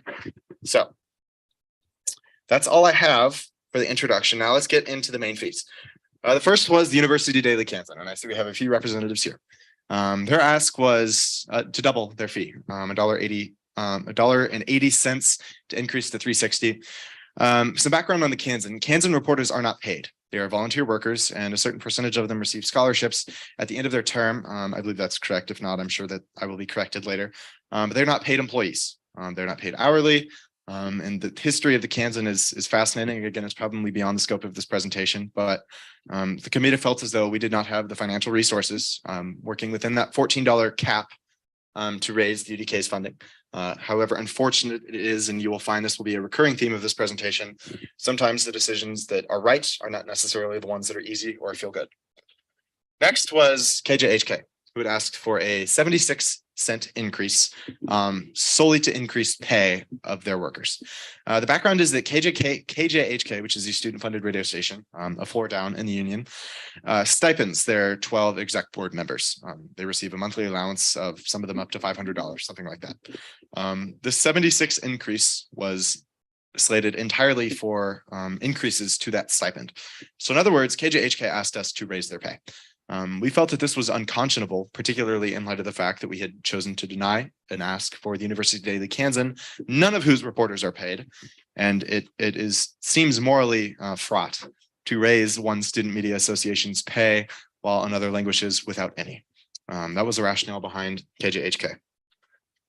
Next up was legal services for students. And by the way I did this presentation is that if you have a parentheses next to your FY24 number, that was your ask. If you didn't, then you asked for a flat fee, as did legal services for students, and that ask was granted. And I also do apologize. I have a few passions. Graphic design is not one of them. This was all made with the AI Microsoft editor and PowerPoint. So credit to Bill Gates, I suppose. Wonderful. LSS asked for a flat fee. It was granted. No harm, no foul. Wonderful. Student money management services was the same case. When organizations don't ask for an increase, they don't ask for a decrease, and it's generally pretty uncontroversial. Sure, flat fee, no problem. Next up was Silk, the Student Involvement and Leadership Center. You'll notice that they got a decrease by 50 cents. And as you can read on the slide, I won't read off of it. This was not a decision that was taken lightly. None of them were, but this one was particularly difficult because we love Sarah Bowman and Silk does a lot of great work. But this was ultimately decided upon based on the fact that one, Silk has a healthy reserve. They're able to absorb the hit without too much fuss. Second off being that they got a large increase last year. So in terms of taking from organizations that have room within their reserve, but also those who are accustomed to running a little bit leaner because they're this year running off of an increase that they had just received. Sorry, I'm jumbling my words. It's easier for those organizations to take the hit, and in light of the circumstances posed by the survey and other factors, it just seemed like the right decision to make. Next up was recycling. We made a lot of people mad with this one last year. Basically, recycling going into last fiscal year had a fee allocation of $5.60. Those blue bins at the EC with the red tops, that's all funded by students. And part of the decision to cut recycling was made with the understanding that it would come with an ask to administration like, hey, you talk a lot of big game on sustainability, but it's time for you to walk the walk. Essentially boiled down to the fact that we don't believe that sustainability initiatives should rest exclusively on the shoulders of students. Thus, the cut was made last year and also motivated a significant number of complaints and student engagement. My favorite comment on the petition, the change.org petition, was what kind of comic movie villain stuff is defunding recycling? Was something to that effect. But point is, they asked for $1.50 increase to sustain their operations. And you'll notice that this was denied. And this was not done because we hate recycling, because we hate Mother Earth. It's because a $3 fee equivalent commitment has been secured from the KU administration. Thank you so much, Doug Girard, to support recycling so that the burden is not exclusively on students. And seeing that $3 plus $3 is $6, not $4.50, this flat fee alone will leave in total recycling with far more resources this year than they have ever had in their history. So I know this looks bad, but I promise it makes sense. Wonderful. Next up, we have the Office of Multicultural Affairs. That's in the Sabatini Multicultural Resource Center that's attached to the union. It's a great place. They asked for a flat fee that was granted. Again, this wasn't particularly controversial. Next up is SUA, Student Union Activities. You'll notice that they'll receive a 30-cent cut. And again, please do not get the impression that these decisions are made with some sort of personal angst against the service or the people enshrined within these entities. The view was just that SUA had received, again, a rather large increase last year. And when we're in a world where pennies matter, and they do, they're in a position to take the hit. More importantly, SUA is what's known as a pass-through entity. They don't have a reserve. They spend all of the money that they receive, which means that a cut for them is far less detrimental to their overall operations and organizations than it would be to something like LSS or SAPAC. So again, we will have discussion, I'm sure, about this, but just wanted to explain our reasoning. Next up is, as I mentioned, SAPEC, the Sexual Assault Prevention and Education Center. It is a fantastic organization that does a lot of great work. Notably, Jayhawks Give a Flock is their flagship initiative. Their ask was flat and they remained flat.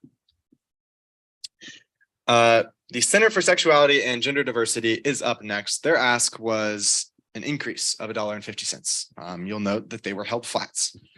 This is one of the fees where the needs versus wants conversation came into play. SGD wanted to expand. We felt as though, as critical as their service is, the want for expansion does not necessarily comport with the broader fiscal conditions that we are operating under.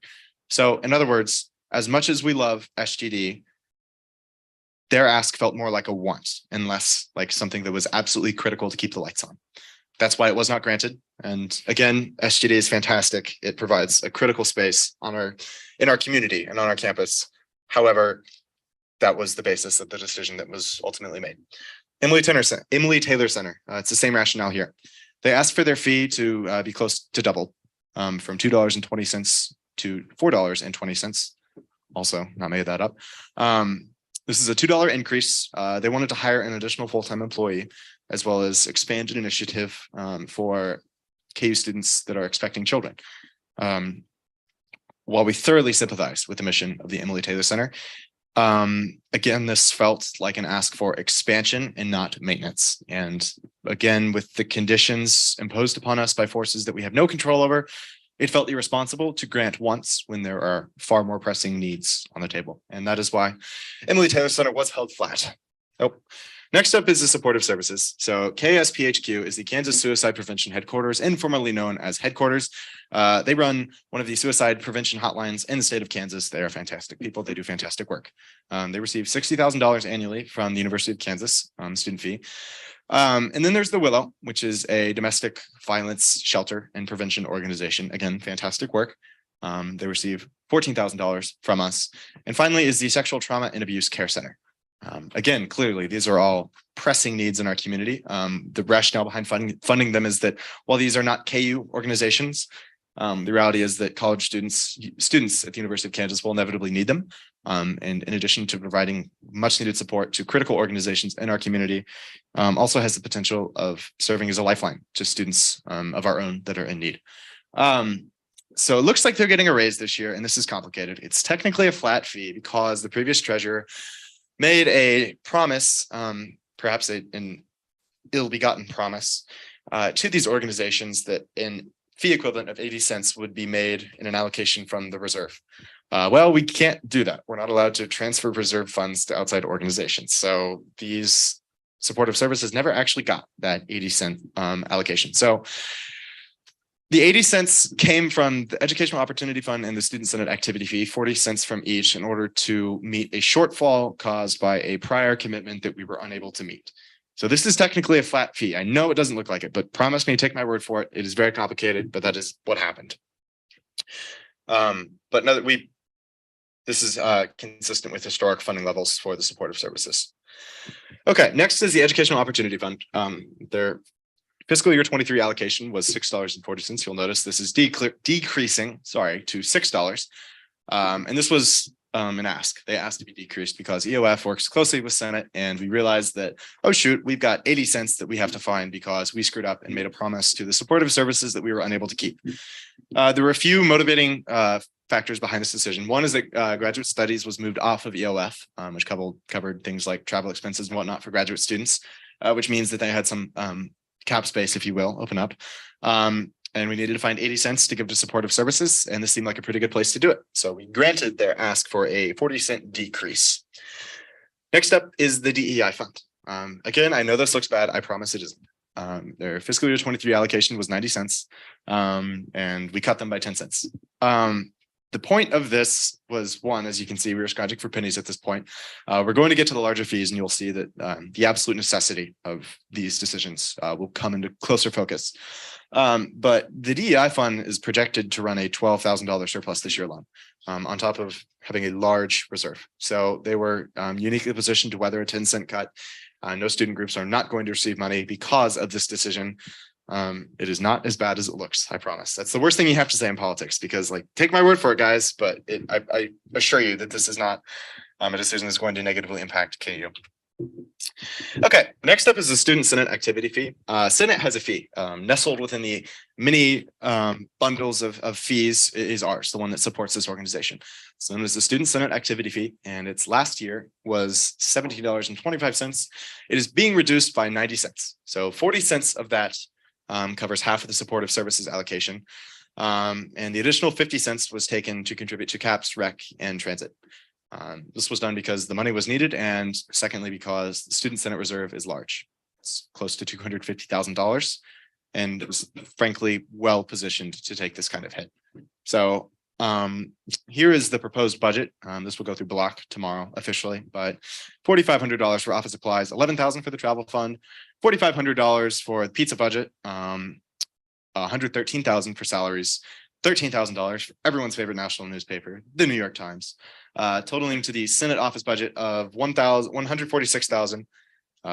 $551,000 of that goes to the block allocation, as well as a little bit more for line. It's complicated, but this is the Senate budget proposal. Is this clear for everyone? Okay. All right, next up is the unions. The unions host the buildings that we're standing in. As you'll notice, the numbers on the screen are getting larger. That's on purpose. The fees are in mostly ascending order. They asked for a flat fee for the building fee, and it was granted. You'll notice the Burridge Union has fixed in parentheses written next to it. That's because when the Burridge Union was built in 2015, 14, something like that, we don't just have $30 million laying around. You have to use leverage. We took out a bond.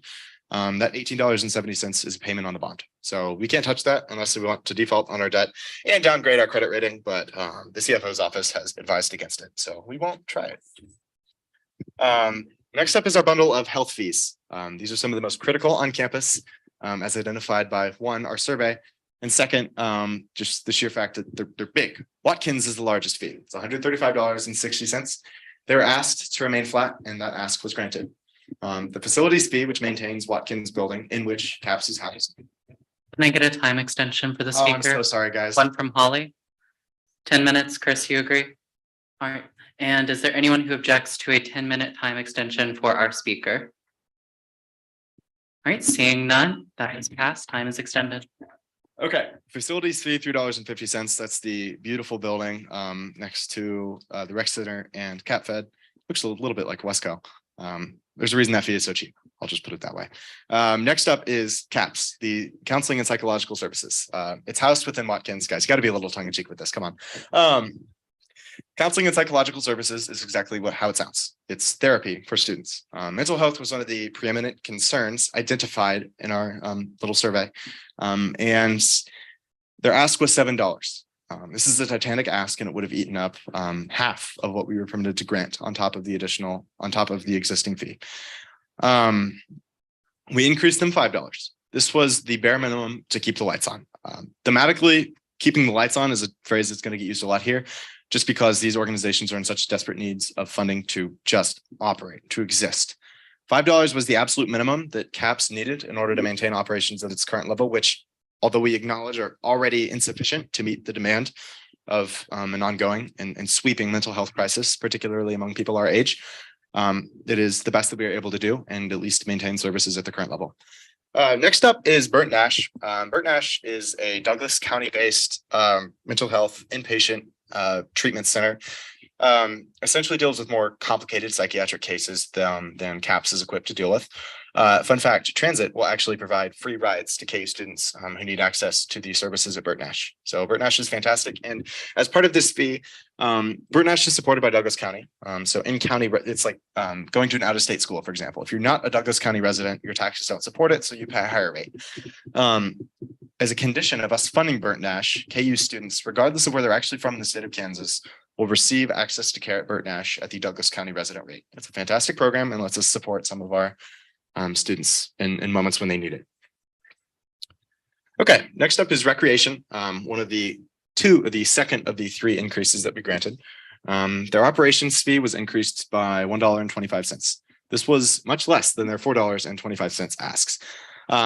$2 of that ask was to expand additional programs. We felt as though that was a want and not necessarily a need. The $1.25 is enough to balance their budget for the coming fiscal year. They'll need at least a $1 increase to stay solvent in fiscal year 25 next year. But $1.25 is sufficient to keep the lights on the coming year and not kick the can down the road. In other words, to pass along a funding scheme that leaves the rec in decent enough position for future fee committees, future me's, to not have a disaster on their hands. Next up is the facilities fee. That's the student recreation building, pretty self-explanatory, followed by the expansion bond. Again, this is the payments on a bond that we made.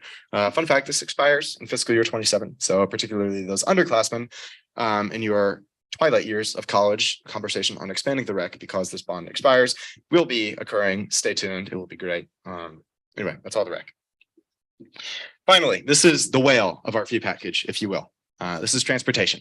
The bus system, Safe Ride, it's critical to the University of Kansas, not because we happen to go to school on a mountain that is sprawling. Bus procurement fee, this is the money with which they buy buses, pretty self-explanatory. That was held flat. Safe Ride was also held flat. They actually received an increase last year. They didn't ask for an increase. Next up is operations. This is a $9.60 increase. This is the single largest increase in over 1 year in transit funding since transit went fare free in 2007. That was a referendum that was conducted that set the transportation fee at around $45. 15 years later, so sorry, transit's funding was barely $10 higher at $56.25. This $9.60 increase, again, is not granted lightly. But I should explain some of the history of why transit is so bad this year, why we had so much student engagement. There were a few things. One is that previous senates, including last year's, which I was a part of, to be clear, I'm not casting aspersions on anyone that wouldn't include me, voted to give transit a $4 cut. This proved to be a disaster for a few reasons. First, the reserve ran out. Senate had been asking them to unsustainably wind down the reserve, and once the coffers run dry, there's nowhere else to turn to but a fee increase. Transit needed $4.10 to maintain operations at the current level. That is almost a $160,000 increase just to maintain, okay? And maintain at a level that, mind you, has generated historic levels of student engagement, complaining just about how much it sucks. In addition to that, inflation obviously is a pressing concern. Wages are more expensive, parts are more expensive, diesel, fuel is much more expensive. That's one of the many financial constraints imposed on transit. And finally, we have the largest freshman class since 2009. This freshmen are the ones that live at the dorms, that use transit a lot. Much of the congestion or some of the congestion is attributable to that statistic alone in combination with the other factors I identified. But the bottom line is that transit is in a bad place right now. And I wholeheartedly believe that every penny of this increase is granted. Their ask is warranted. So sorry. Their ask was $11.75 to bring operations to their on-campus level, only on campus. These are the circulators, right? The Red 43, the 41, which got discontinued, the 29, among others.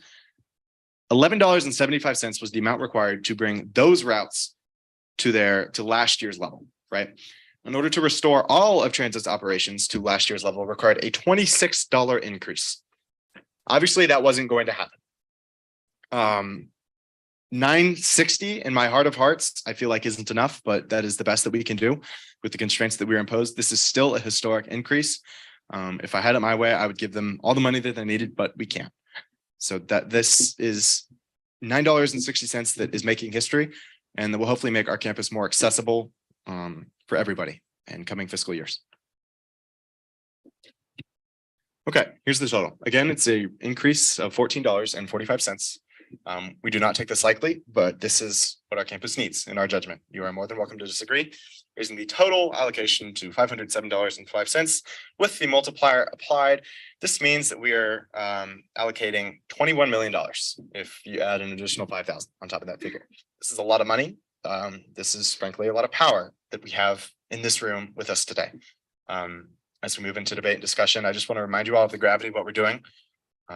And here's the total fee breakdown. I know that's too blurry, but there are a lot of them. So that's all I have. Thank you.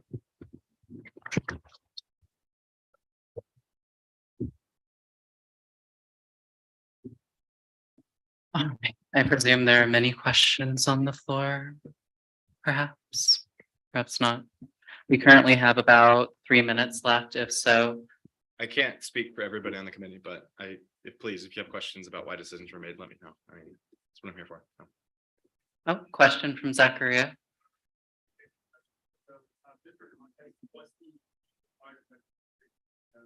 Yeah, it's the same as last year's. It's the beginning of the slideshow. It's $41,408. So this is $41,408 multiplied by 507.05.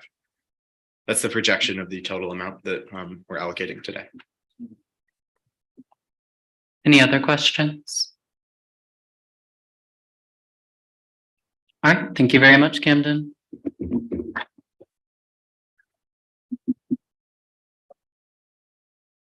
All right, do I see any negative speeches and or a motion? I see a negative speech over here. And what was your name? Sarah, and last name? Maloney. M-A-L-O-N-E-Y. All right. M-A-L-O-N-E-Y. Perfect. All right, and that'll be a negative speech. Are there any other negative speeches on the floor that would like to get into the speaking order? Tom?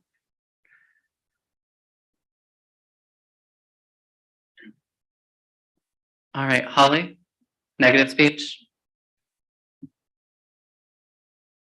All right, and a reminder, we will have to have positive speeches to advance beyond our first negative. Any other negative speeches or positive speeches before I continue? All right, I'll go ahead and allocate 2 minutes and then we can extend beyond with each speaker depending on like what the comfortability of the assembly is.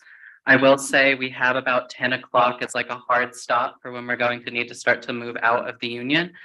So keep that in mind. We have about an hour to carry out this discussion before we either decide to pass the fee with 2/3 vote or fail the fee back to the fee review committee with a 2/3 vote or a lack thereof, rather. Sound good for everyone? Brilliant. All right, Sarah, you can go ahead and come up and I'll put 2 minutes on the clock for you.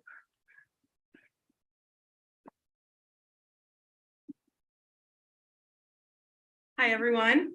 As I said, I'm Sarah Maloney. I am one of the co-editors in chief of the Kansan. So thank you for listening. The Kansan goal has always been to highlight student voices, and that becomes a challenge when we are the only media outlet on campus that doesn't pay any of its employees. A few Kansan staff members receive scholarships and awards through the journalism school semesterly, but never anything that matches the value of the amount of time spent on their work. When you compare the funding of the Kansan against other university papers, there is a significant difference. Compared to the $1.80 the Kansan receives per student, the Kansas State Collegian gets roughly $8.80 per student. The Wichita State Sunflower gets $9.55 per student. And in the Big 12, the next lowest funded newspaper, the Daily Texan at the University of Texas, gets $5.40 per student. The Kansan served 600,000 unique readers in 2022. If staff members weren't forced to work 2 or more jobs, they could dedicate more time to the Kansan and the community. We have a cyclical problem. The Kansan does not have the impact we could because we're understaffed and we're not attracting all the best journalists, but we can improve it without more funding. If Senate intends on supporting student media, it has to start with the Kansan. The Kansan's current volunteer-based model presents problems with diversity and inclusion. By paying students, we could diversify and expand who is able to write for the Kansan. Right now, only those who can afford to be unpaid are able to work and dedicate their time.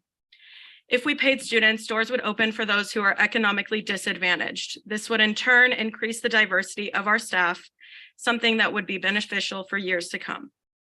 Our reporters are spread too thin and are not able to cover everything that is necessary and important on this campus. Can I get a time extension? Holly, how much? 2 minutes? Chris, do you agree? Perfect. All right. And is there any objection to a time extension of 2 minutes? All right, seeing none, time is extended. Thank you. Because of this stress, so many reporters get burnt out and have to make the difficult decision to leave the Kansan. Despite being primarily online, the Kansan maintains a significant print presence. Our papers are used at every single basketball game and for special occasions like the 2022 voter guide. None of these additions and traditions would be possible without Student Senate funding, and none of them can continue without support. The Kansan has been the student voice for 118 years, and we hope to continue for 118 more. The Kansan has a reputation for creating great journalists, and the Kansan should serve as an entity that supports the community with well-balanced professional journalism while engaging a wide variety of students. But because of Senate's lack of financial support for the Kansan, we cannot continue to operate as a fully daily newspaper. That's all I've got. Thank you.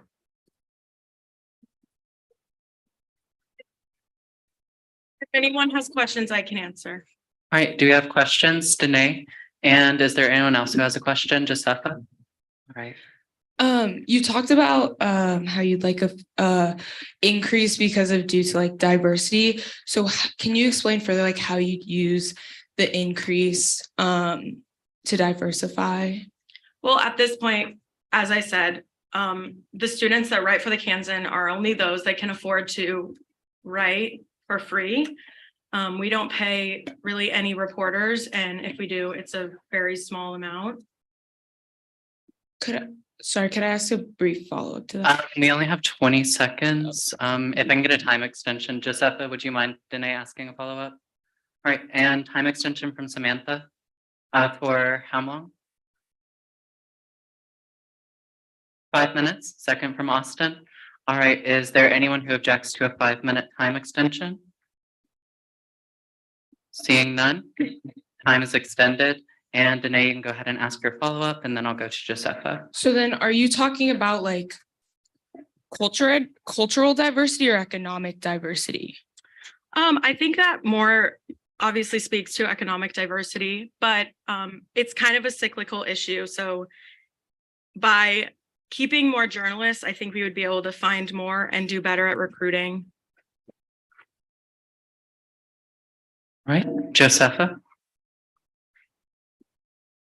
And are there any other questions on the floor before I continue? I see one from Angela, I see one from Emma, then I see one from Luke. All right, so let me get those on here. Any other questions on the floor that I might have missed? Farzad, perfect. So. Oh, well, I was putting you on the order, sorry. Josepha's next. So my question was, when you're talking about diversity, have you reached out to the students in the journalism school about the articles?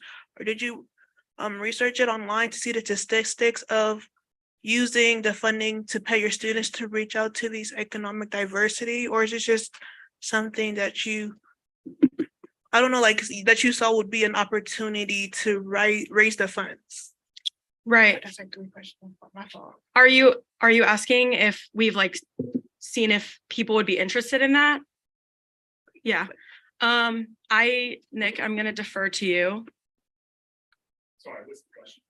Like, did you reach out to the students in the journalism school who do writings, who are people of color, to see if they would be interested just to come out and see how the process is? Yeah, there's no question that we could do more along those lines. I think what we're talking about here is just this, and it is somewhat theoretical, I have to admit to you. Oh, I'm sorry. Yeah, so I'm Nick Youngman. I am the advisor to the Kansan. Yeah, so I have to admit to you, it is somewhat theoretical, this idea that if we were paying our students, that would give opportunity for people to come to work for the Kansan. But it is demonstrated for us that students are not working for the Kansan because they are forced to have part-time jobs. And if the Kansan could be their part-time job, then they could spend that time. And our hope is that if we could offer wages to students volunteering, students working for the Kansan, that we would have an easier time attracting a more diverse staff. Josepha, are you good? Or do you want to be added for another follow-up later? All right. Next we'll have Angela.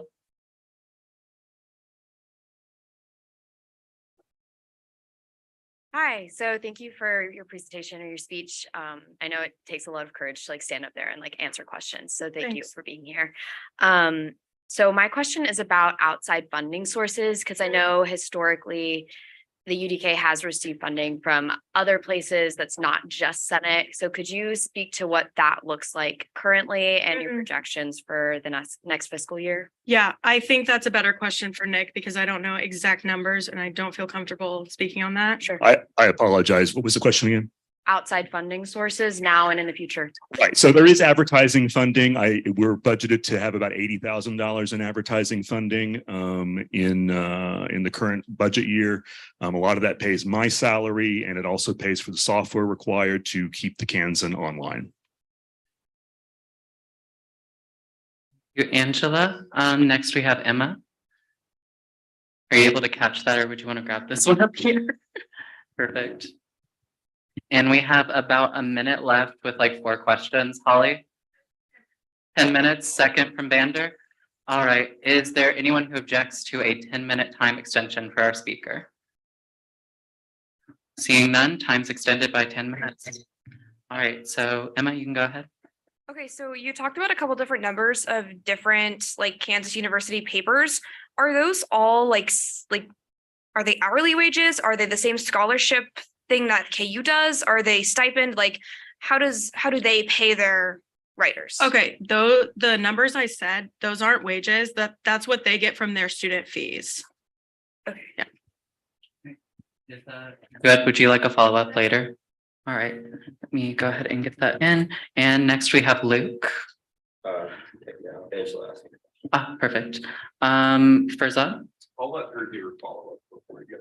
All righty. Emma, do you want to go ahead?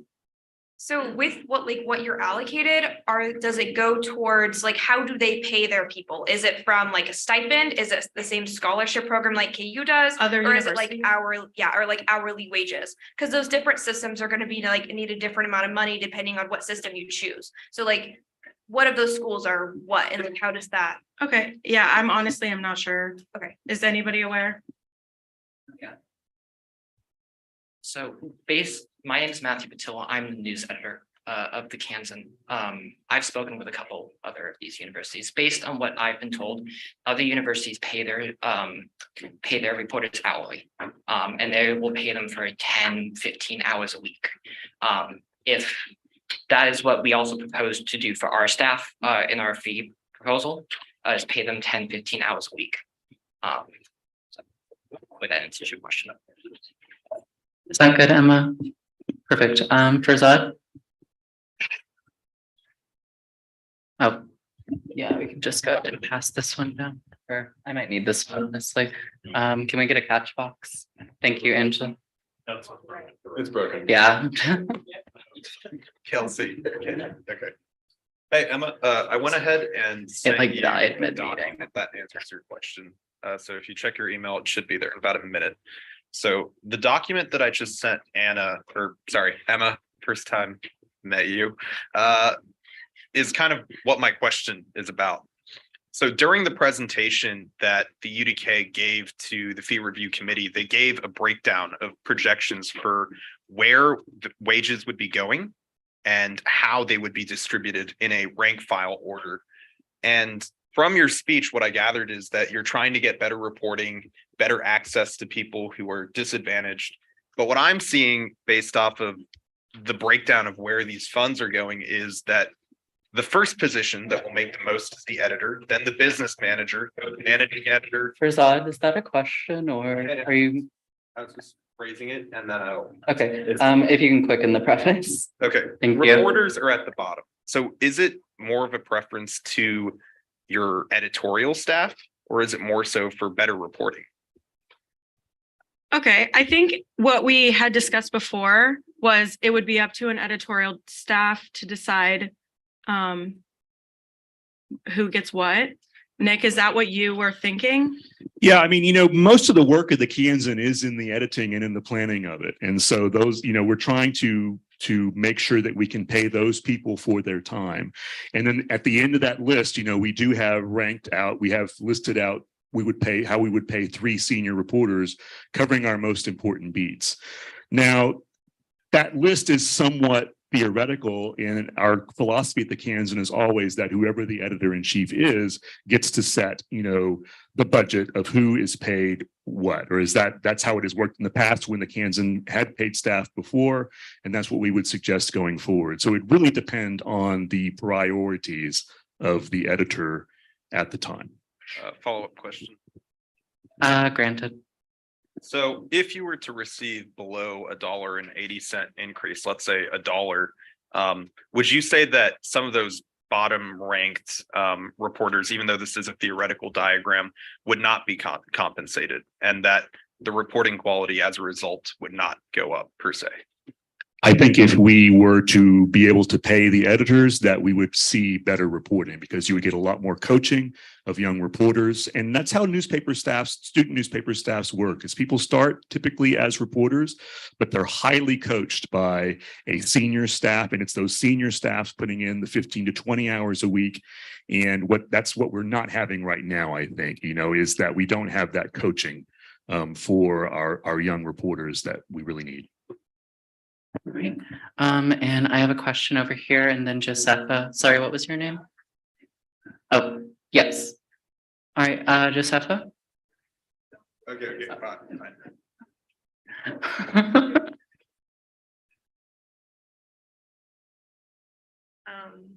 My question was have you guys thought of approaches to recruiting students for diversity in the process if you guys were to get this funding?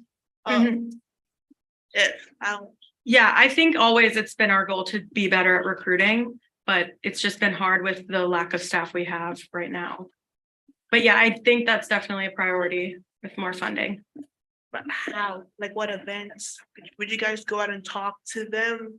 The club meetings? How would you guys do In the past, we have historically always tabled. And so I think that was something we've always wanted to continue. All right. Yeah, you can have a follow-up. And then do I see one from Danae back there? Perfect. All right. Only tabling? Where are you guys tabling at? No, I don't think only tabling, but I think that's at least a start. I think in the past they've done it outside, in the union. Anyone have thoughts on that?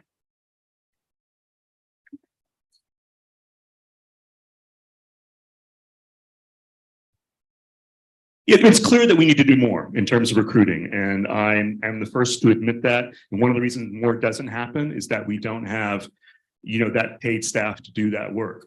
Could we do better without paying our staff? Absolutely.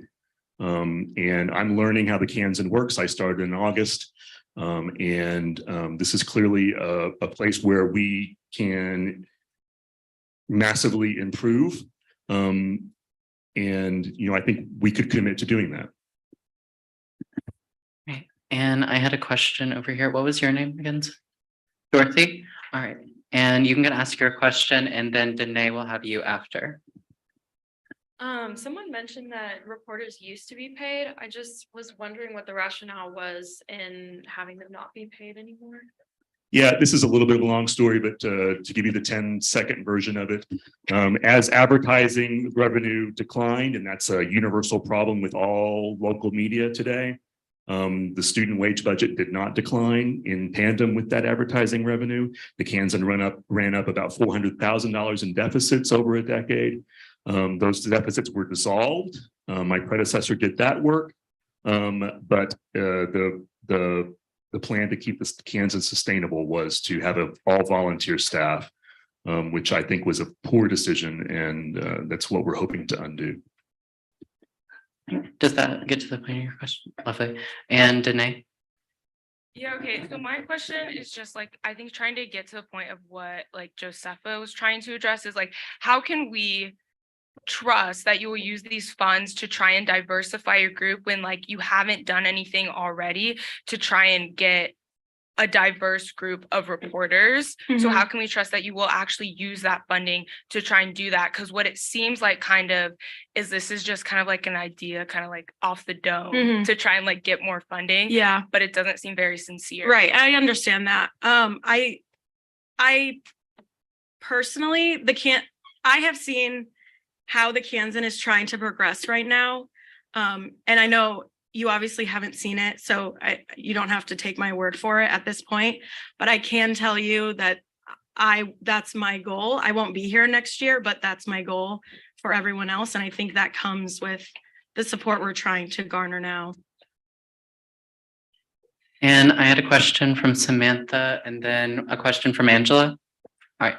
Hi, I think in the same vein as Danae's question, I was wondering if you could break down how you might prioritize the individuals that would be new that you would be recruiting. So if you were granted this money based on the, the argument that you're going to add more diversity to the Kansan.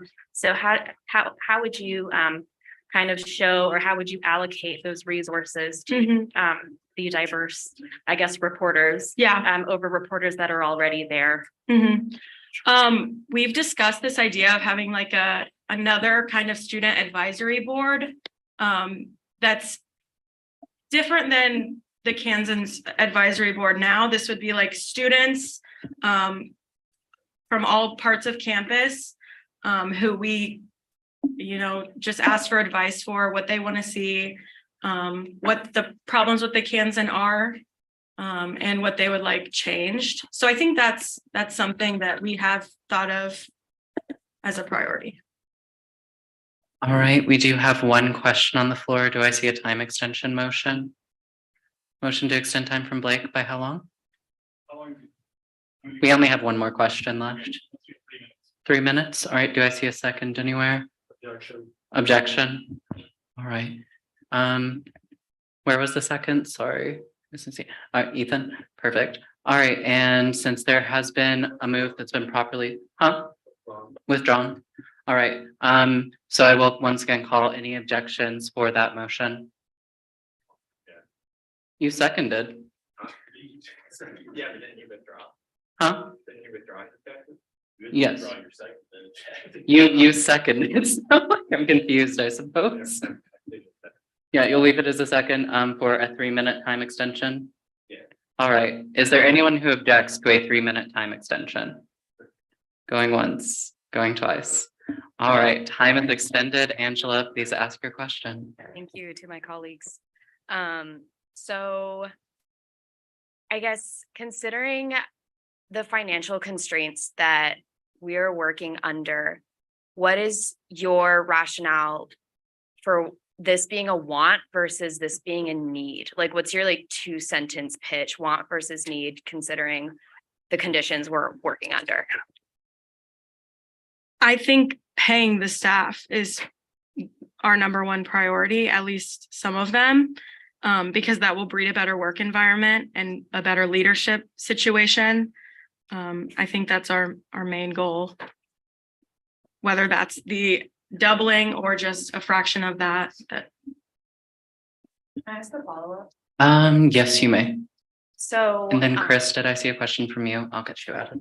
Perfect. Thank you. So, as an idea, like considering we really do have these financial constraints, but I agree with you, like people should be paid for the work they do. I guess it's like is an idea to like pitch to the assembly / to you, so a question, but like, what if in the next fiscal year, you all do make these efforts, especially pertaining to DEI, as we've been discussing, and then come back, like show us what you've done in the progress. And then I think this body would be a lot more amenable to granting higher funding for you. Does that sound like a cool idea to think about? Yeah, I mean, yeah, I don't want to speak on that being like our ultimate agreement, but yeah, Nick, do you, or Hannah, if you were going to say something? Yeah, I would love to talk with this body about changing the governance of the University Daily Kansan. And I think there should be shared governance of the student body over its student newspaper. That would be a discussion that we would love to have seriously. Sure, thank you. Great, thank you. Next I have Chris and then Farzad. Oh. Trying to take my head off. No worries. Oh. Angela might be against your question. Okay. How do you square the increase you're asking for against the increases granted to CAPS, student recreation, and campus transportation, keeping in mind the fact that we are already at the limit allowed by the Kansas Board of Regents? Is your question, can you reword the question? Sorry. Please rephrase. So the increases we're granting so far are to CAPS and recreation to keep the lights on, and to student transportation for not even restoring the full amount of last year's services.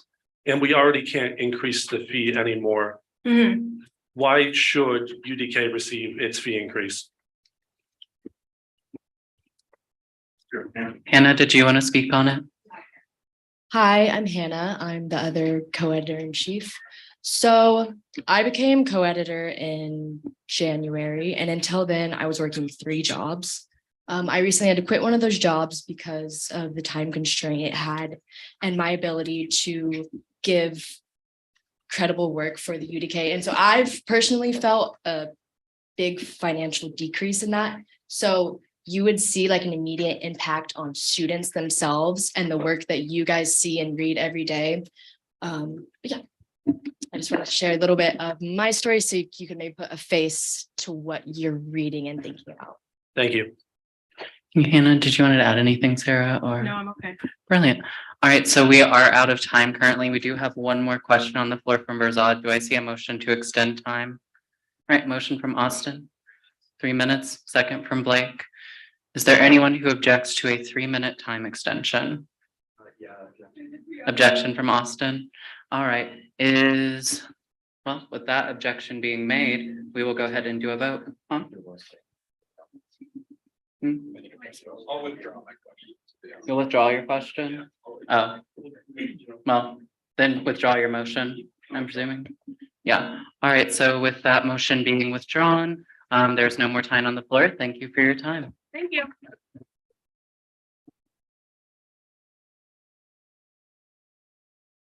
All right, so as of right now, we currently do not have any more positive speeches on the floor. So I will ask for a positive speech or a motion to vote on this. Positive speech, all right. Go ahead and get you added here. All right, and you can go ahead and get up to the podium.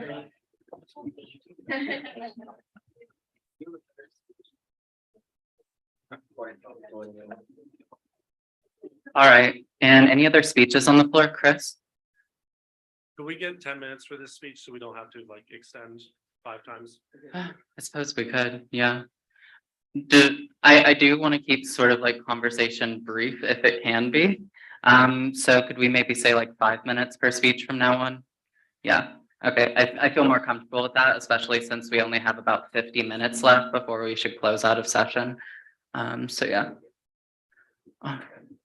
Farzad, are you ready to go to the podium? Are there any other speeches on the floor, positive or negative, that I should get added to the speaking order? Seeing none, you may begin. Hey everyone, I'm Farzad. I served on the fee committee alongside 11 awesome other people for a total of about a week and quite a bit of extra time in terms of reviewing documents. I am in firm affirmation of the decision that we came to over that course of a week. We met with every single fee entity that Camden expressed in his presentation here, and these decisions were not made lightly whatsoever. There are haves and have-nots, and every single time we decide to allocate $1 to one organization, that is another dollar that's not going to another organization. So before I get to my points, I want to start out by saying that I respect everyone in this room, student senator or not, everyone that's decided to come. All of your viewpoints, I'm sure, are predicated on the same amount of hard work and processing of your thoughts as the people in the fee committee put in. I will say, however, that as somebody who served on fee, we had access to all the information of all the documents and presentations given by each entity. And for the UDK in particular, we came to the decision that it was unfair for us to give an increase to the UDK if we were not giving one to KJHK. And I think the question that was asked earlier about why specifically does UDK over other institutions deserve a raise? And it's not right that nobody's getting paid. I'd agree with that. But there are also other organizations that bolster somebody's career options by giving them that experience, give them a sense of community all around campus that are fully run by volunteers. One of which presented tonight, which is Jayhawk Motorsports. Thanks for all the work you do, Brooke, and all the other people that work with you. I'm in an organization that I don't get paid in as well. It's called Be the Match. We try and save lives around campus by getting people swabbed to fight leukemia. There's a lot of volunteer effort that's put in, but ultimately, as student senators, our duty is to follow the people's decision.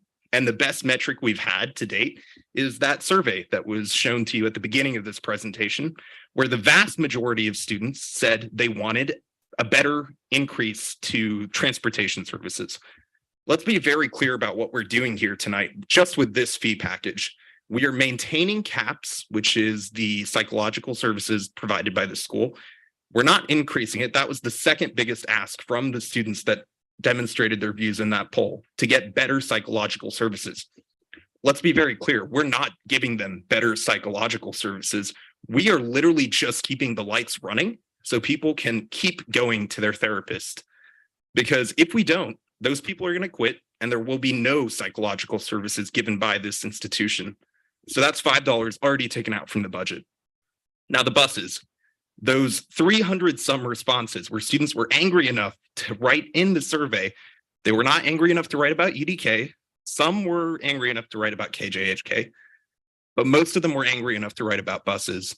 They said they wanted better access to buses. All this package is doing is adding one route to the entire bus package. The bus's ask was $26. That's untenable. We want to maintain our psychological services and also have better buses. That's the only thing this fee is accomplishing, giving the two biggest asks and trying to honor them as best as we can. I, in the minority of KU students, actually occasionally read the UDK and somewhat occasionally listen to KJHK. Most students don't. Students who live off campus, I'll talk about my friend Jack because I got his consent to talk about this during this speech, has to wait an hour and 20 minutes in between buses to the point where, let's say if he has a test and misses one bus. This happened to me last semester. I missed a bus and got really stressed out because I was going to miss my final. But luckily, within 15 minutes, there was another one that I managed to catch. And I was only late by about 2 minutes to my class. For him, this year, that would not be an opportunity. You miss the bus, you miss your final, that impacts your GPA. You might not get the job opportunities, scholarship opportunities that you need, and your life is irrevocably changed. That is essentially what we're arguing here for today. Just the bare minimum of what the students are asking for. One added route to buses on top of maintenance, and just maintaining psychological services. Every dollar that or cent that we take out of the ask that has been given in this fee will be taken away from buses, will be taken away from CAPS to the detriment of what the students have said. I believe it is our duty as Student Senate to be a conduit for the KU student population. They've expressed their views, and I believe that if we deviate from that, we are deviating from democracy and essentially becoming a tyrannical government that does not care for their constituents or their viewpoints. So that's all I have to say. Thanks.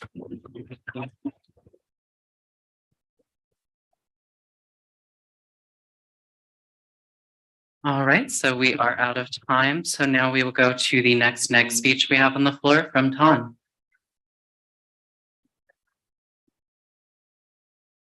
Ton, you will have 5 minutes. Awesome. Thank you very much. Hello, everyone. It is my very great opportunity and gratitude to be here to speak in front of Student Senate and the UDK and every other esteemed guest. First of all, I would like to introduce myself. My name is Tan Dong Wei, he, him, his. I am the executive director of SUA. I am a junior or senior majoring in business analytics and supply chain management.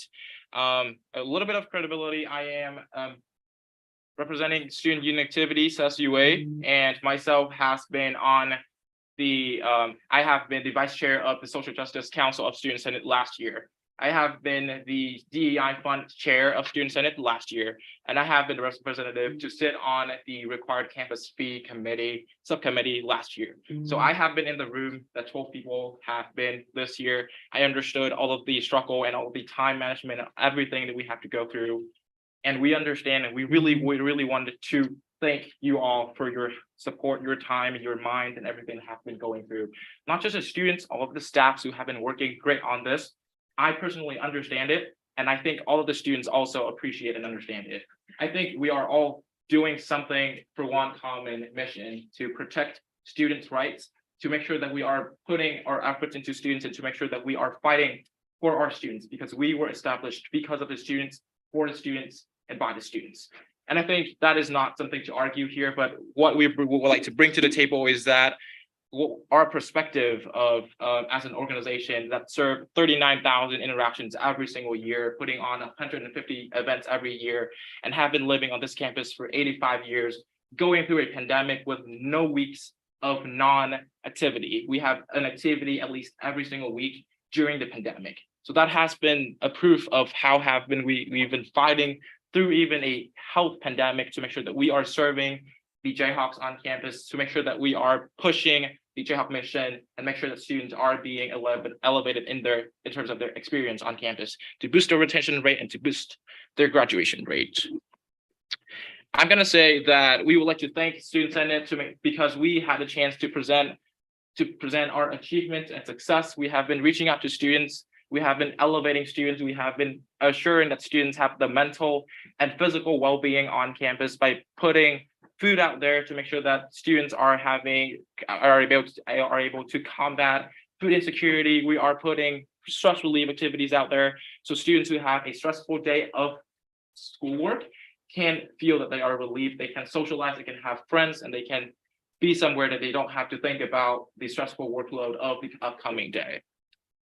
What is going on with us is that we are receiving a cut of 5%, being 30 cents from our $6. We asked for a flat fee. We understand the struggle of Student Senate, of the subcommittee to increase any fee. So we asked for a flat fee with the mission that we are continuing and we are sustaining our provision, what we offer to the students.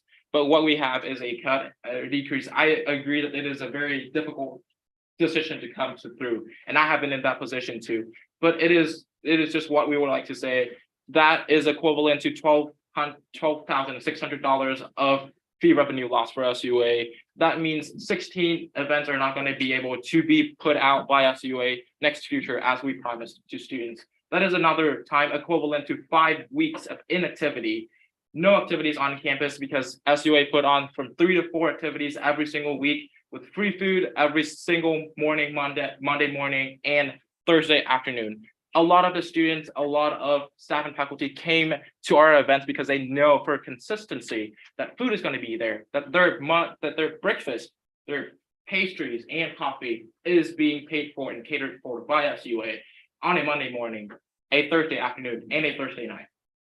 This is going to be 5 weeks where people come to our events being disappointed that there's no food, there's no place for them to relax, recharge, and prepare for the next day.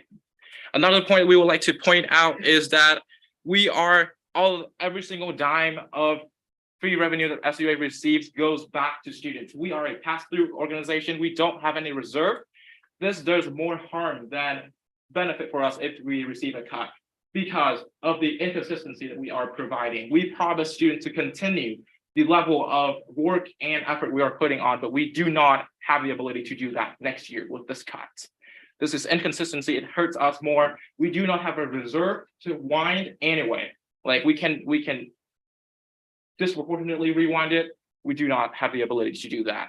We spend all of our money back to our students. That does not go directly through SUA. Sometimes I'm asking for a motion to. Do I see one for Zod? Hamel? 3 minutes. 3 minutes, second from Trey. All right, is there anyone who objects to a 3-minute time extension? All right, seeing none, time is extended. Appreciate it. Thank you. We, instead of putting our money directly towards students by our event, by 150 events every single year through Union Fest for 8,000 students, for the only biggest drag show for students on this campus for students, we also support other student organizations and departmental organizations on campus by making sure that we are advising organizations, supplying organizations, and making sure that we are preparing organizations for their different activities on campus. A lot of organizations on campus think of SUA as the epicenter of event planning. We have been here for 85 years. We know what's going on when we provide an event. We know what the audience is. We know all the steps to make sure that we are having a diversity, equitable, and also belongable event for students on campus. A lot of the departments come to us to ask for help, including academic departments and other professional departments on campus. A lot of students and student organizations, multicultural organizations come to SUA for the support that we have, for the resources that we have. With this cut, we will not be able to invest in sustainable event supply. We will not be able to invest in the ability to advise other multicultural and other underrepresented student organizations on campus who do not have the financial ability to kick off their organizations and activities. What we are doing is we are supporting the whole campus in general to elevate the Jayhawk experience and college experience directly and indirectly. So, but that ultimately a cut is ultimately going to hurt us, is going to have a negative impact on the Jayhawk experience, and we do not want that to happen. Again, this is a very tough decision and very tough process, but I do believe that we are all tireless people who serve students. It is not because of one tiring process that we work for a few weeks that we are going to be discouraged to come back to the work again for another few weeks to make sure that we are putting out an equitable, diverse, and beneficial plan and program for all students on campus. I'm going to say, I'm going to be tireless if I have to be back on subcommittee to work on the materials again last year. I'm going to be willing to do that. So I appreciate your time and I appreciate your attention. My name is Khan. I'm representing SUA, and we would like to thank you for your time. Thank you.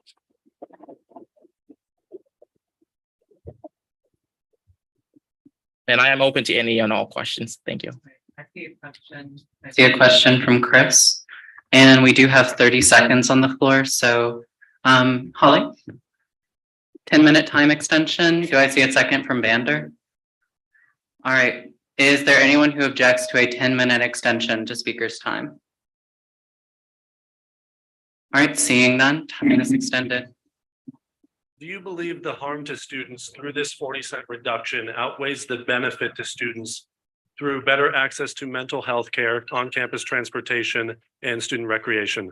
Would you remind to restate that number that you said? It was kind of broke from here. the 40-cent cut to student union activities. Do you believe the harm from that outweighs the benefit from more funding to campus transportation, student mental health services, and what was the other one? Yeah, recreation. All right, I appreciate that. First of all, I would like to have a quick correction. We are getting a 30-cent decrease. No, totally fine. It is very easy to mess up the numbers. We do believe that the cut from SUA is, if it's not equivalent to, is going to be more harmful to all the overall cut to other organizations. We are not pushing the agenda to say that we are going to take money from other organizations. We're just saying that we would like to have a flat fee, and we would love for 12 members of a subcommittee who has a lot of information to do that hard decision. We are not fighting against any individual organization out there. We're not going to point out any names that we would like to kick the money from them. We would like to think about ourselves and put ourselves out here to put a focus on ourselves. We would like to stay flat. We do not wish to have that 30 cents decrease, and we would love for the subcommittee to be able to be the person and to be the entity to make that decision, because we trust them 100%. Thank you. Thank you. All right, any other questions on the floor? I see a question from Angela. And do I have any others? All right, Angela, go ahead. So thank you so much for your speech. I know you talked a lot about how much you're going to have to cut services. So I'm curious of like what compromise in your keeping the cut, what might a compromise look like instead of having to absolutely cut 5 weeks worth of programming? That's the number you said, 5 weeks? Like, so I don't know the specifics of your budget and how you use it, but like say if you're spending $100 on event A, maybe spending 50 instead. Does that make sense? And so that way you can like absorb the cut in a way that like still allows you to do what you do, but maybe at a reduced capacity rather than like an absolute like dry or cold turkey. Sure, I appreciate that. And we have been trying to think about a lot of alternative ways to do that. And I totally agree with you.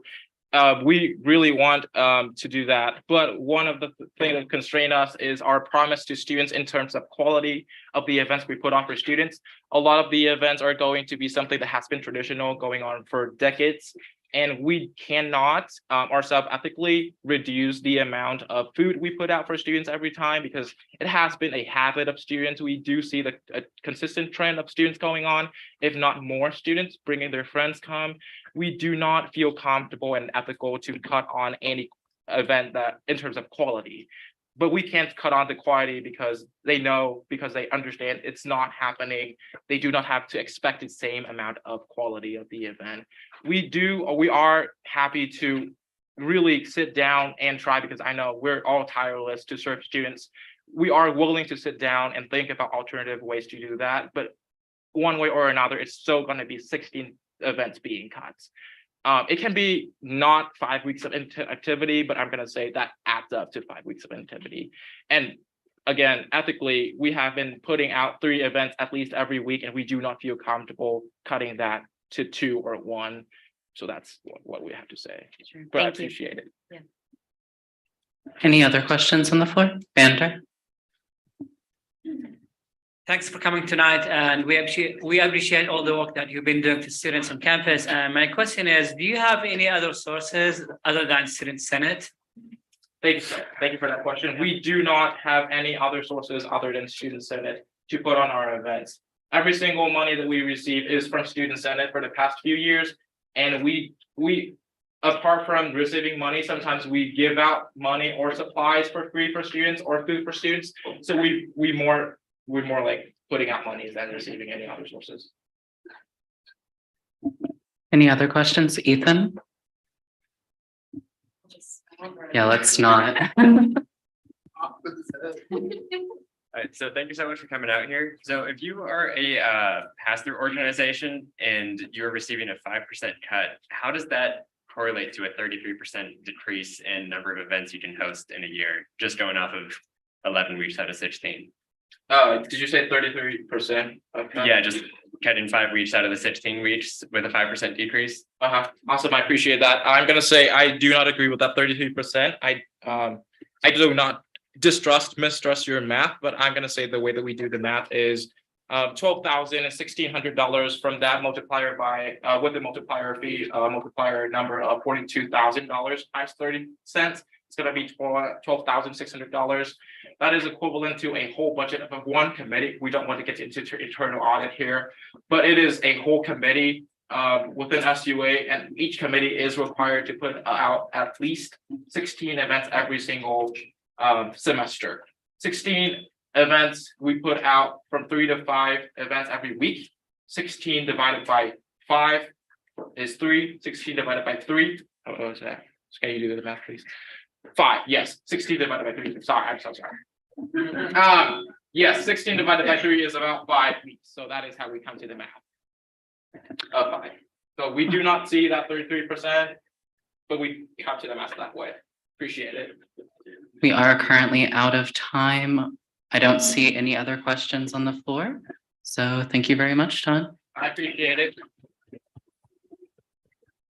Once again, I think we are all great students right here. We are all advocating for something. We do not take it personal by any chance, but we do think that it is a mission to fight for all students on campus. Rock chalk.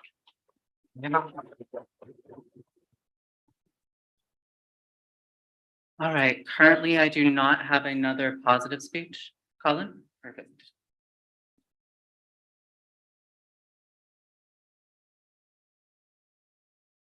All right, so currently I have Colin for positive speech, Holly for a negative speech. Is there anyone else on the floor who would like to give a speech on the bill? All right, seeing none, Colin, you can go ahead. All right. Good evening, everybody. Thank you to SUA and UDK for coming here and giving your perspective. It's definitely good to hear that. My name is Colin Campbell. I'm a junior business senator, in case you don't know me. I served on the fee committee this year for the first time, and definitely learned a lot. And I just kind of wanted to give my perspective in favor of the resolution, just kind of given what we've talked about today. So we were working with, as it's been said, a 3% increase this year, the $14 increase in the fee. And just to kind of put that into perspective, the average monthly year-to-date inflation throughout last year was 8%. And I mean, I think we've all felt that on many different levels, but given that inflation was rising higher than we could raise the fee, we're definitely not necessarily like in an expansion mode. Like every single increase we've made here has been like to keep the lights on and to try to respond to student feedback. And so when we're talking about like potentially trying to raise the fee for wages for UDK or trying to bring SUA back up to flat, we're talking about potentially like removing it from transportation because pretty much CAPS and rec center, that was absolutely necessary.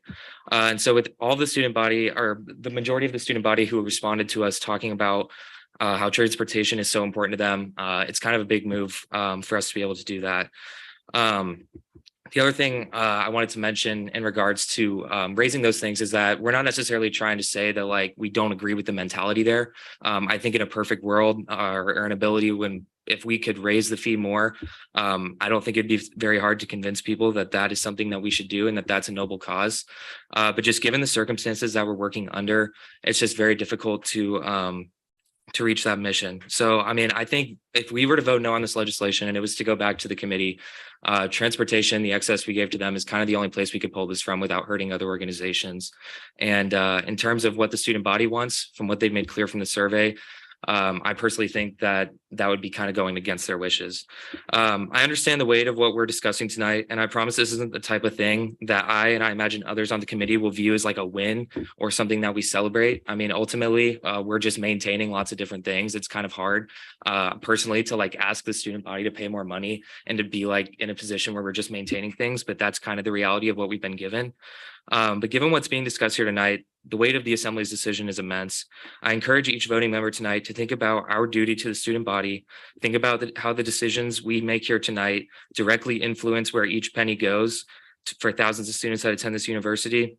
I encourage the Assembly to take the weight that transportation infrastructure has in connecting students from all walks of life with their homes on campus, respectively. And what it means for them continuing their studies here at the University of Kansas. I believe as an elected student senate, it is our responsibility to act on their behalf. And I think the prepared fee package today was done so responsibly and with fairness to all organizations. In terms of the sacrifices we are asking organizations to make, we try to do so in an objective and fair way. I'll be voting yes on this legislation, and I encourage anybody else to really soul search and think about what it all means. I'm open for any questions. Do you have any questions for Colin?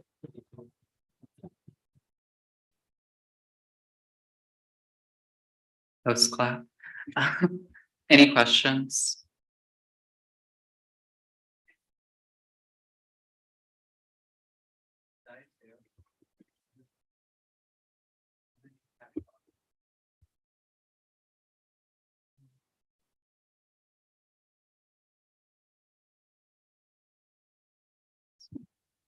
This has been on. I wonder if there's been feedback. Hi, Colin. Thank you for your speech. What would you tell a student who, or a senator who felt strongly that, you know, transit and rec are essential, but aren't necessarily sold on the cuts to SUA and the denial of raise to KJHK? Like, how would you urge such a student senator to weigh the increases in transit against the flat fees for KJHK and the reduction to SUA?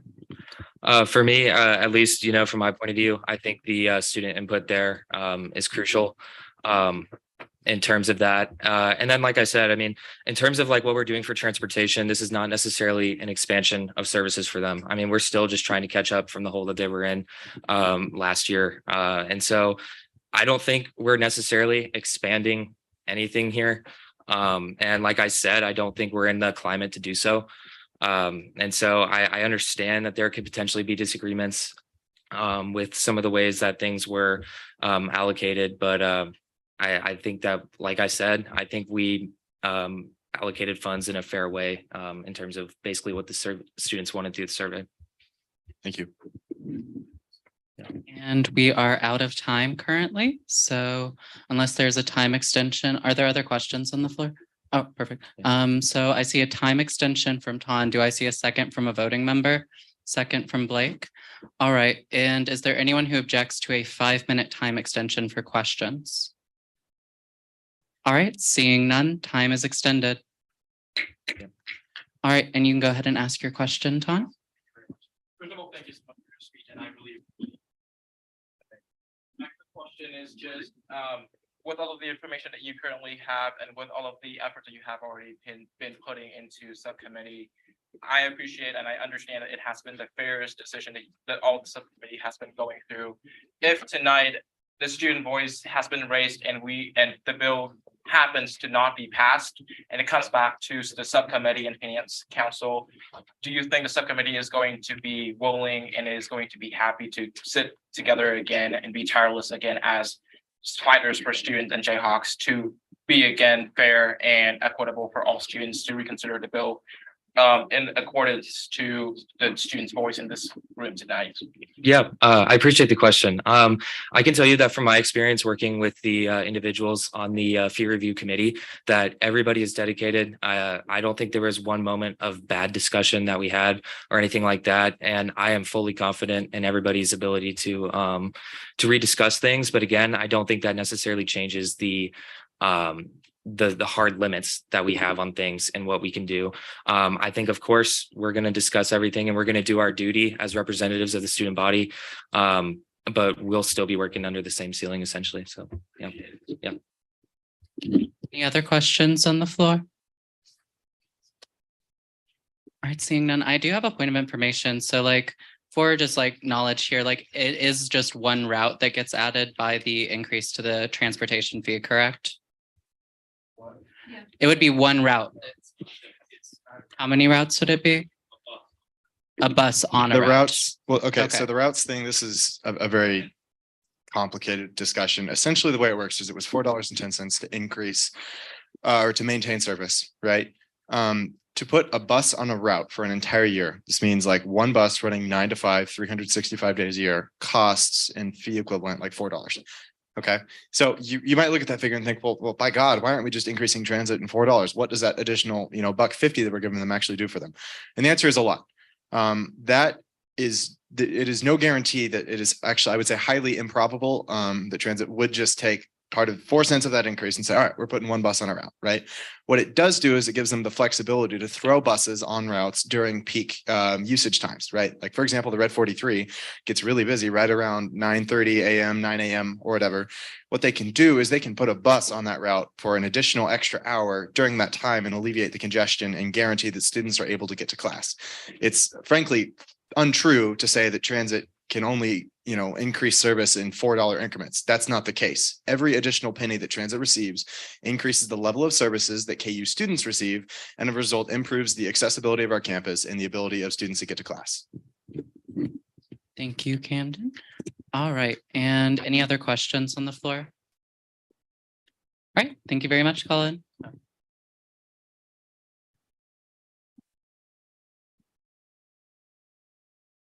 All right, next I have a negative speech from Holly.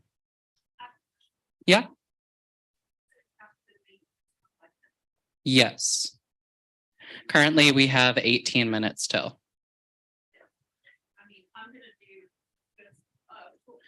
I could also entertain like a motion to vote if we want to go ahead and see where that I just wanted lands. to add a couple points I wanted to say that. Okay, I can go ahead and let you give your speech then, and then we can take the time we need just to be expeditious. Do you want to do it at the podium or would you No, rather do it I'm there? a disabled student. I'm not going to stand up to do this. Brilliant. All right, you have 5 minutes. A couple of things. So this is my 3rd year on the fee review committee. It is a really hard decision. No one's ever going to be happy. I completely agree with the other members that mentioned that. I do think it's really important to look at the entities that have a reserve and the ones that don't, and KJHK and SUA don't have a reserve. They utilize all of the funds that they're given. I do also personally think it's important to pay students for their labor. I do understand the buses are really important on our campus, and as a disabled student that doesn't use the buses because a bus doesn't come past my house, I still understand that that's important and we need to fund it. However, I do think that there is room to give SUA and KJHK and potentially UDK, depending on what the committee thinks, funds to realize what they need, which is, SUA having a flat fee, so they don't have to cut programming, KJHK actually having their workers be paid, and the same for UDK. I think a lot of the times in fee, from what I've seen over the 3 years, we tend to focus too much on larger entities and forget about the smaller entities, and then they can't ever grow. And I think that's of detriment to our campus. I've been on this campus it'll be 11 years in August as a student. And I saw the UDK in its peak when we had newspapers on campus, and I always used to pick it up and get to my class early and do the Sudoku, and vibe. I've had a show on KJHK. I've been to many an SUA event, and I just think that we need to not just think about get into class or yes, get into class is important. Yes, we need to fund transit, but I just think that we need to care about other entities too. And I just don't see that in this room. And I also think the last thing I want to say is we have time. We don't have to rush and pass this. It can go back to fee review committee. Fee review committee could say, actually, we're going to stick with what we already decided. But why not give fee review committee the chance to maybe re-talk about these things, because we have the time to do it. And I think it would be disservice to our students to not put that labor in. And as somebody that is very ill a lot of the time, I'm willing to put that labor in to at least give these entities that have come here that said that, please rethink this, give them the chance. I think that's important.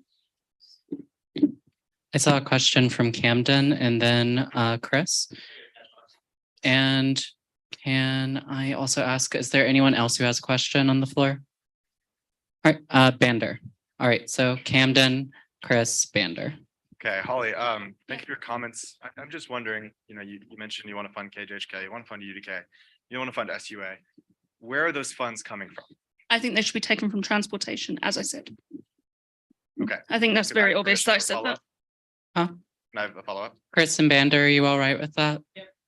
All right, yeah, go ahead. So I'm just curious how you square that with the results of the student survey, which were overwhelmingly like, hey, transit screwed up. You guys need to fix this. We're not even fully funding them at their current level. And I'm not combative. I just want to understand. Yeah. How do you justify taking funds from transit to fund Well, these other organizations? I guess my argument, and you can disagree with me, anyone can disagree with me, I honestly don't care. But my argument is that we had what, 1,000 and a few hundred students fill out that survey, and we have like 20 something thousand on our campus. So I don't think it's representative, and that would be my argument. I think if we had every single student on our campus fill it out and it was required, I think that would be much better data to be making a decision from than saying that this survey is like Jesus, you know, because I probably shouldn't have said that Can I have because permission for follow-up? religion, but you know. I'll go to Chris and Bander, and then I'll come back to you. My question was essentially answered. Oh, brilliant. Bander? I'm good. Good. All right, Camden, go ahead. I understand your trepidation at taking the survey at its word, but my question for you is, if not the survey, then what do we listen to? Well, I think, yeah, Is that not the best tool we have for assessing the needs of the largest portion of students that we're physically able of getting information from? but shouldn't we also be listening to the students that came into this room 2 weeks in a row that have sat here for like 3 something hours that are like spending their time telling us that this is important to them? Like, why don't they matter too? Time. Oh, I would say time has expired. Do we have a motion for time extension? Motion from Alex. How long? 5 minutes. All right. Do I have a second? Second from Trey. Anyone who objects to a 5-minute time extension? All right. Seeing none, we can go ahead and go over to Ton and Camden. Did you have a further question or? No, I didn't. All right, Ton, you can go ahead. Awesome. Thank you very much. First of all, I would like to say it again. I love everyone in this room to death. You have been something that inspired me every day. I love everyone. You're a fighter, and I do not want anybody of us to take it personal. I would like to ask Holly this question. As you have said, 1,289 responses from the form that was sent on a Monday in the week of pre-review subcommittee. I know. When it started, is 6% of the total campus population. You think that it is not representative of the campus, right? Yeah, not at all. Yes. So do you think? Yeah, you can follow up. Sorry. I'm so sorry. So do you think that if the Yeah. subcommittee has the chance to reconvene and to talk together and to work on the survey again, to make sure that more students are filling out about 50%, 70%, I'm talking from an analytical perspective here. If we have the chance to republish that survey to make sure that we have more students to answer, is that going to be a better way to represent students' voice for students and for the subcommittee to base their opinion on? And second of all, do you think that making the survey only accessible for students once, so that nobody can submit twice or 3 times, is going to be better for the subcommittee to reconsider their decision and to make a better, well-informed decision, and everybody's going to be agree with their decision based on students' voice? As a point of information, I will say I think all students can only submit it once, correct? Since it's tied to their student ID number. So there's the answer to that question, and Holly, you can continue. I sustained my first point. Okay. So the question about putting the survey out again, I think, and I know Camden worked really hard on the survey, so I'm not saying that it was a bad survey. I don't think that. I think the fact that we got blocked by putting it out till really late is problematic, because we didn't have enough time to get the word out, you know. And we did get a good, compared to last year, there were a good number of students that responded, more than last year, but I still don't think it's representative of what we could have done. Like, I didn't get to send that email out to all graduate students at KU because it was too late. And so I had to utilize other avenues. Like, I sent it out, I sent it to ISS, I sent it to a bunch of other offices on campus. But like, I think because we still have the time to, in the semester, it's not like we're right at the end of the semester and we need to put the fee package through right now. Like, we have the time to redeliberate. And I think that if we're here to be the best advocates for students, then we should put the time into it. And if students are coming here and saying that, you know, please rethink, even if we came up with the same decision again, I think that we should still redeliberate. I think it's important. And it's the democratic thing to do. Farzad is next. I had a question. It's Farzad, Danae, and then you, since it's the speaker order by Also, first. we literally have 9 minutes, so Yeah, it depends how important. you can go ahead and ask your question. Hey, Holly, do you think that by virtue of the committees being here and their proximity to Student Senate, that they are somehow more deserving of funding than people who didn't know the survey existed, did not have the time to get here, or did not have a bus to take to get here? Are they deserving of more funds by virtue of being close to us and us knowing of them than other organizations or people's opinions? I didn't necessarily say they're deserving of more funds in my mind. Yeah, I would get, if I was the deciding factor, they would get what they asked for. I know that that's not the case. We're a committee of 12 people and it's a decision, 8 have to be the majority. I do think that if somebody is willing to come here on a Wednesday night and sit here for a really long time in order to just speak once or twice, I think it is definitely worth re-deliberating over, and I will argue that. Danae? So how, maybe this is a question that's for Camden, but how was the survey distributed out? Well, Student affairs. yeah, and I should add that the statement, there was a ton of outreach done. I don't know if you guys saw me and Jeff. I spent like 10 hours I do, yeah. talking to students, doing the damn best I could to promote that survey. And that's why we got 14 or 1,300 responses. I just, as a point of information, a ridiculous amount of work went into getting that survey out. That 1,300 number, I honest to God, don't think if you put 20 people on it, you'd get more than that. Please request a point of information. All right. And currently out of time for questions. Again, would you like to ask your question, Camden, though? No. Okay. I don't think I should answer any more questions at this time. Do I see a motion? Motion from Blake, second from Farzad to vote on the legislation? All right. So can we get that vote posted into the Students Assembly teams? Do you approve the RCF 24 fee package? That's RCF. Required campus fee. Of course. And it.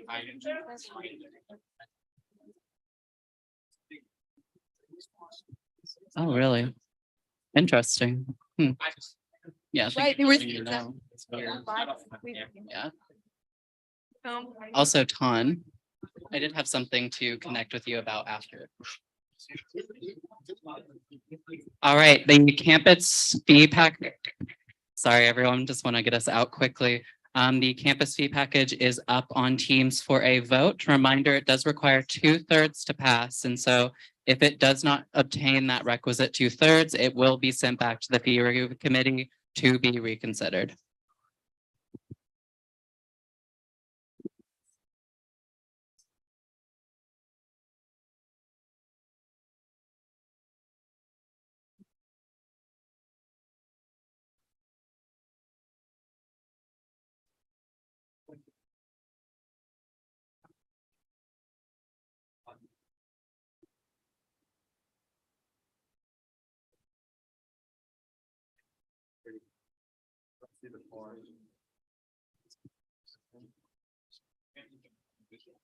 Yes.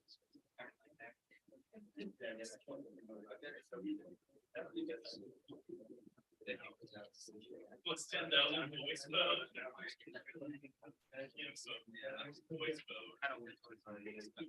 Voice vote. All right, I'm still seeing votes roll in. Please make sure to get those in like the next 30 seconds.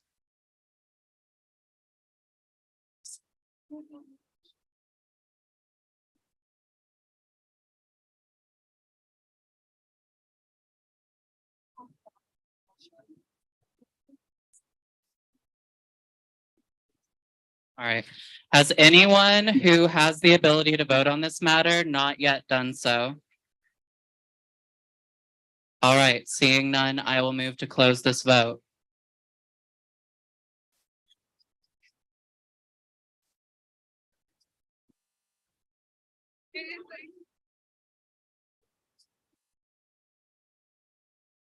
All right, And with a vote of 32 in the affirmative, 5 in the negative, 0 abstentions, the required campus fee package for 2024 clearly passes.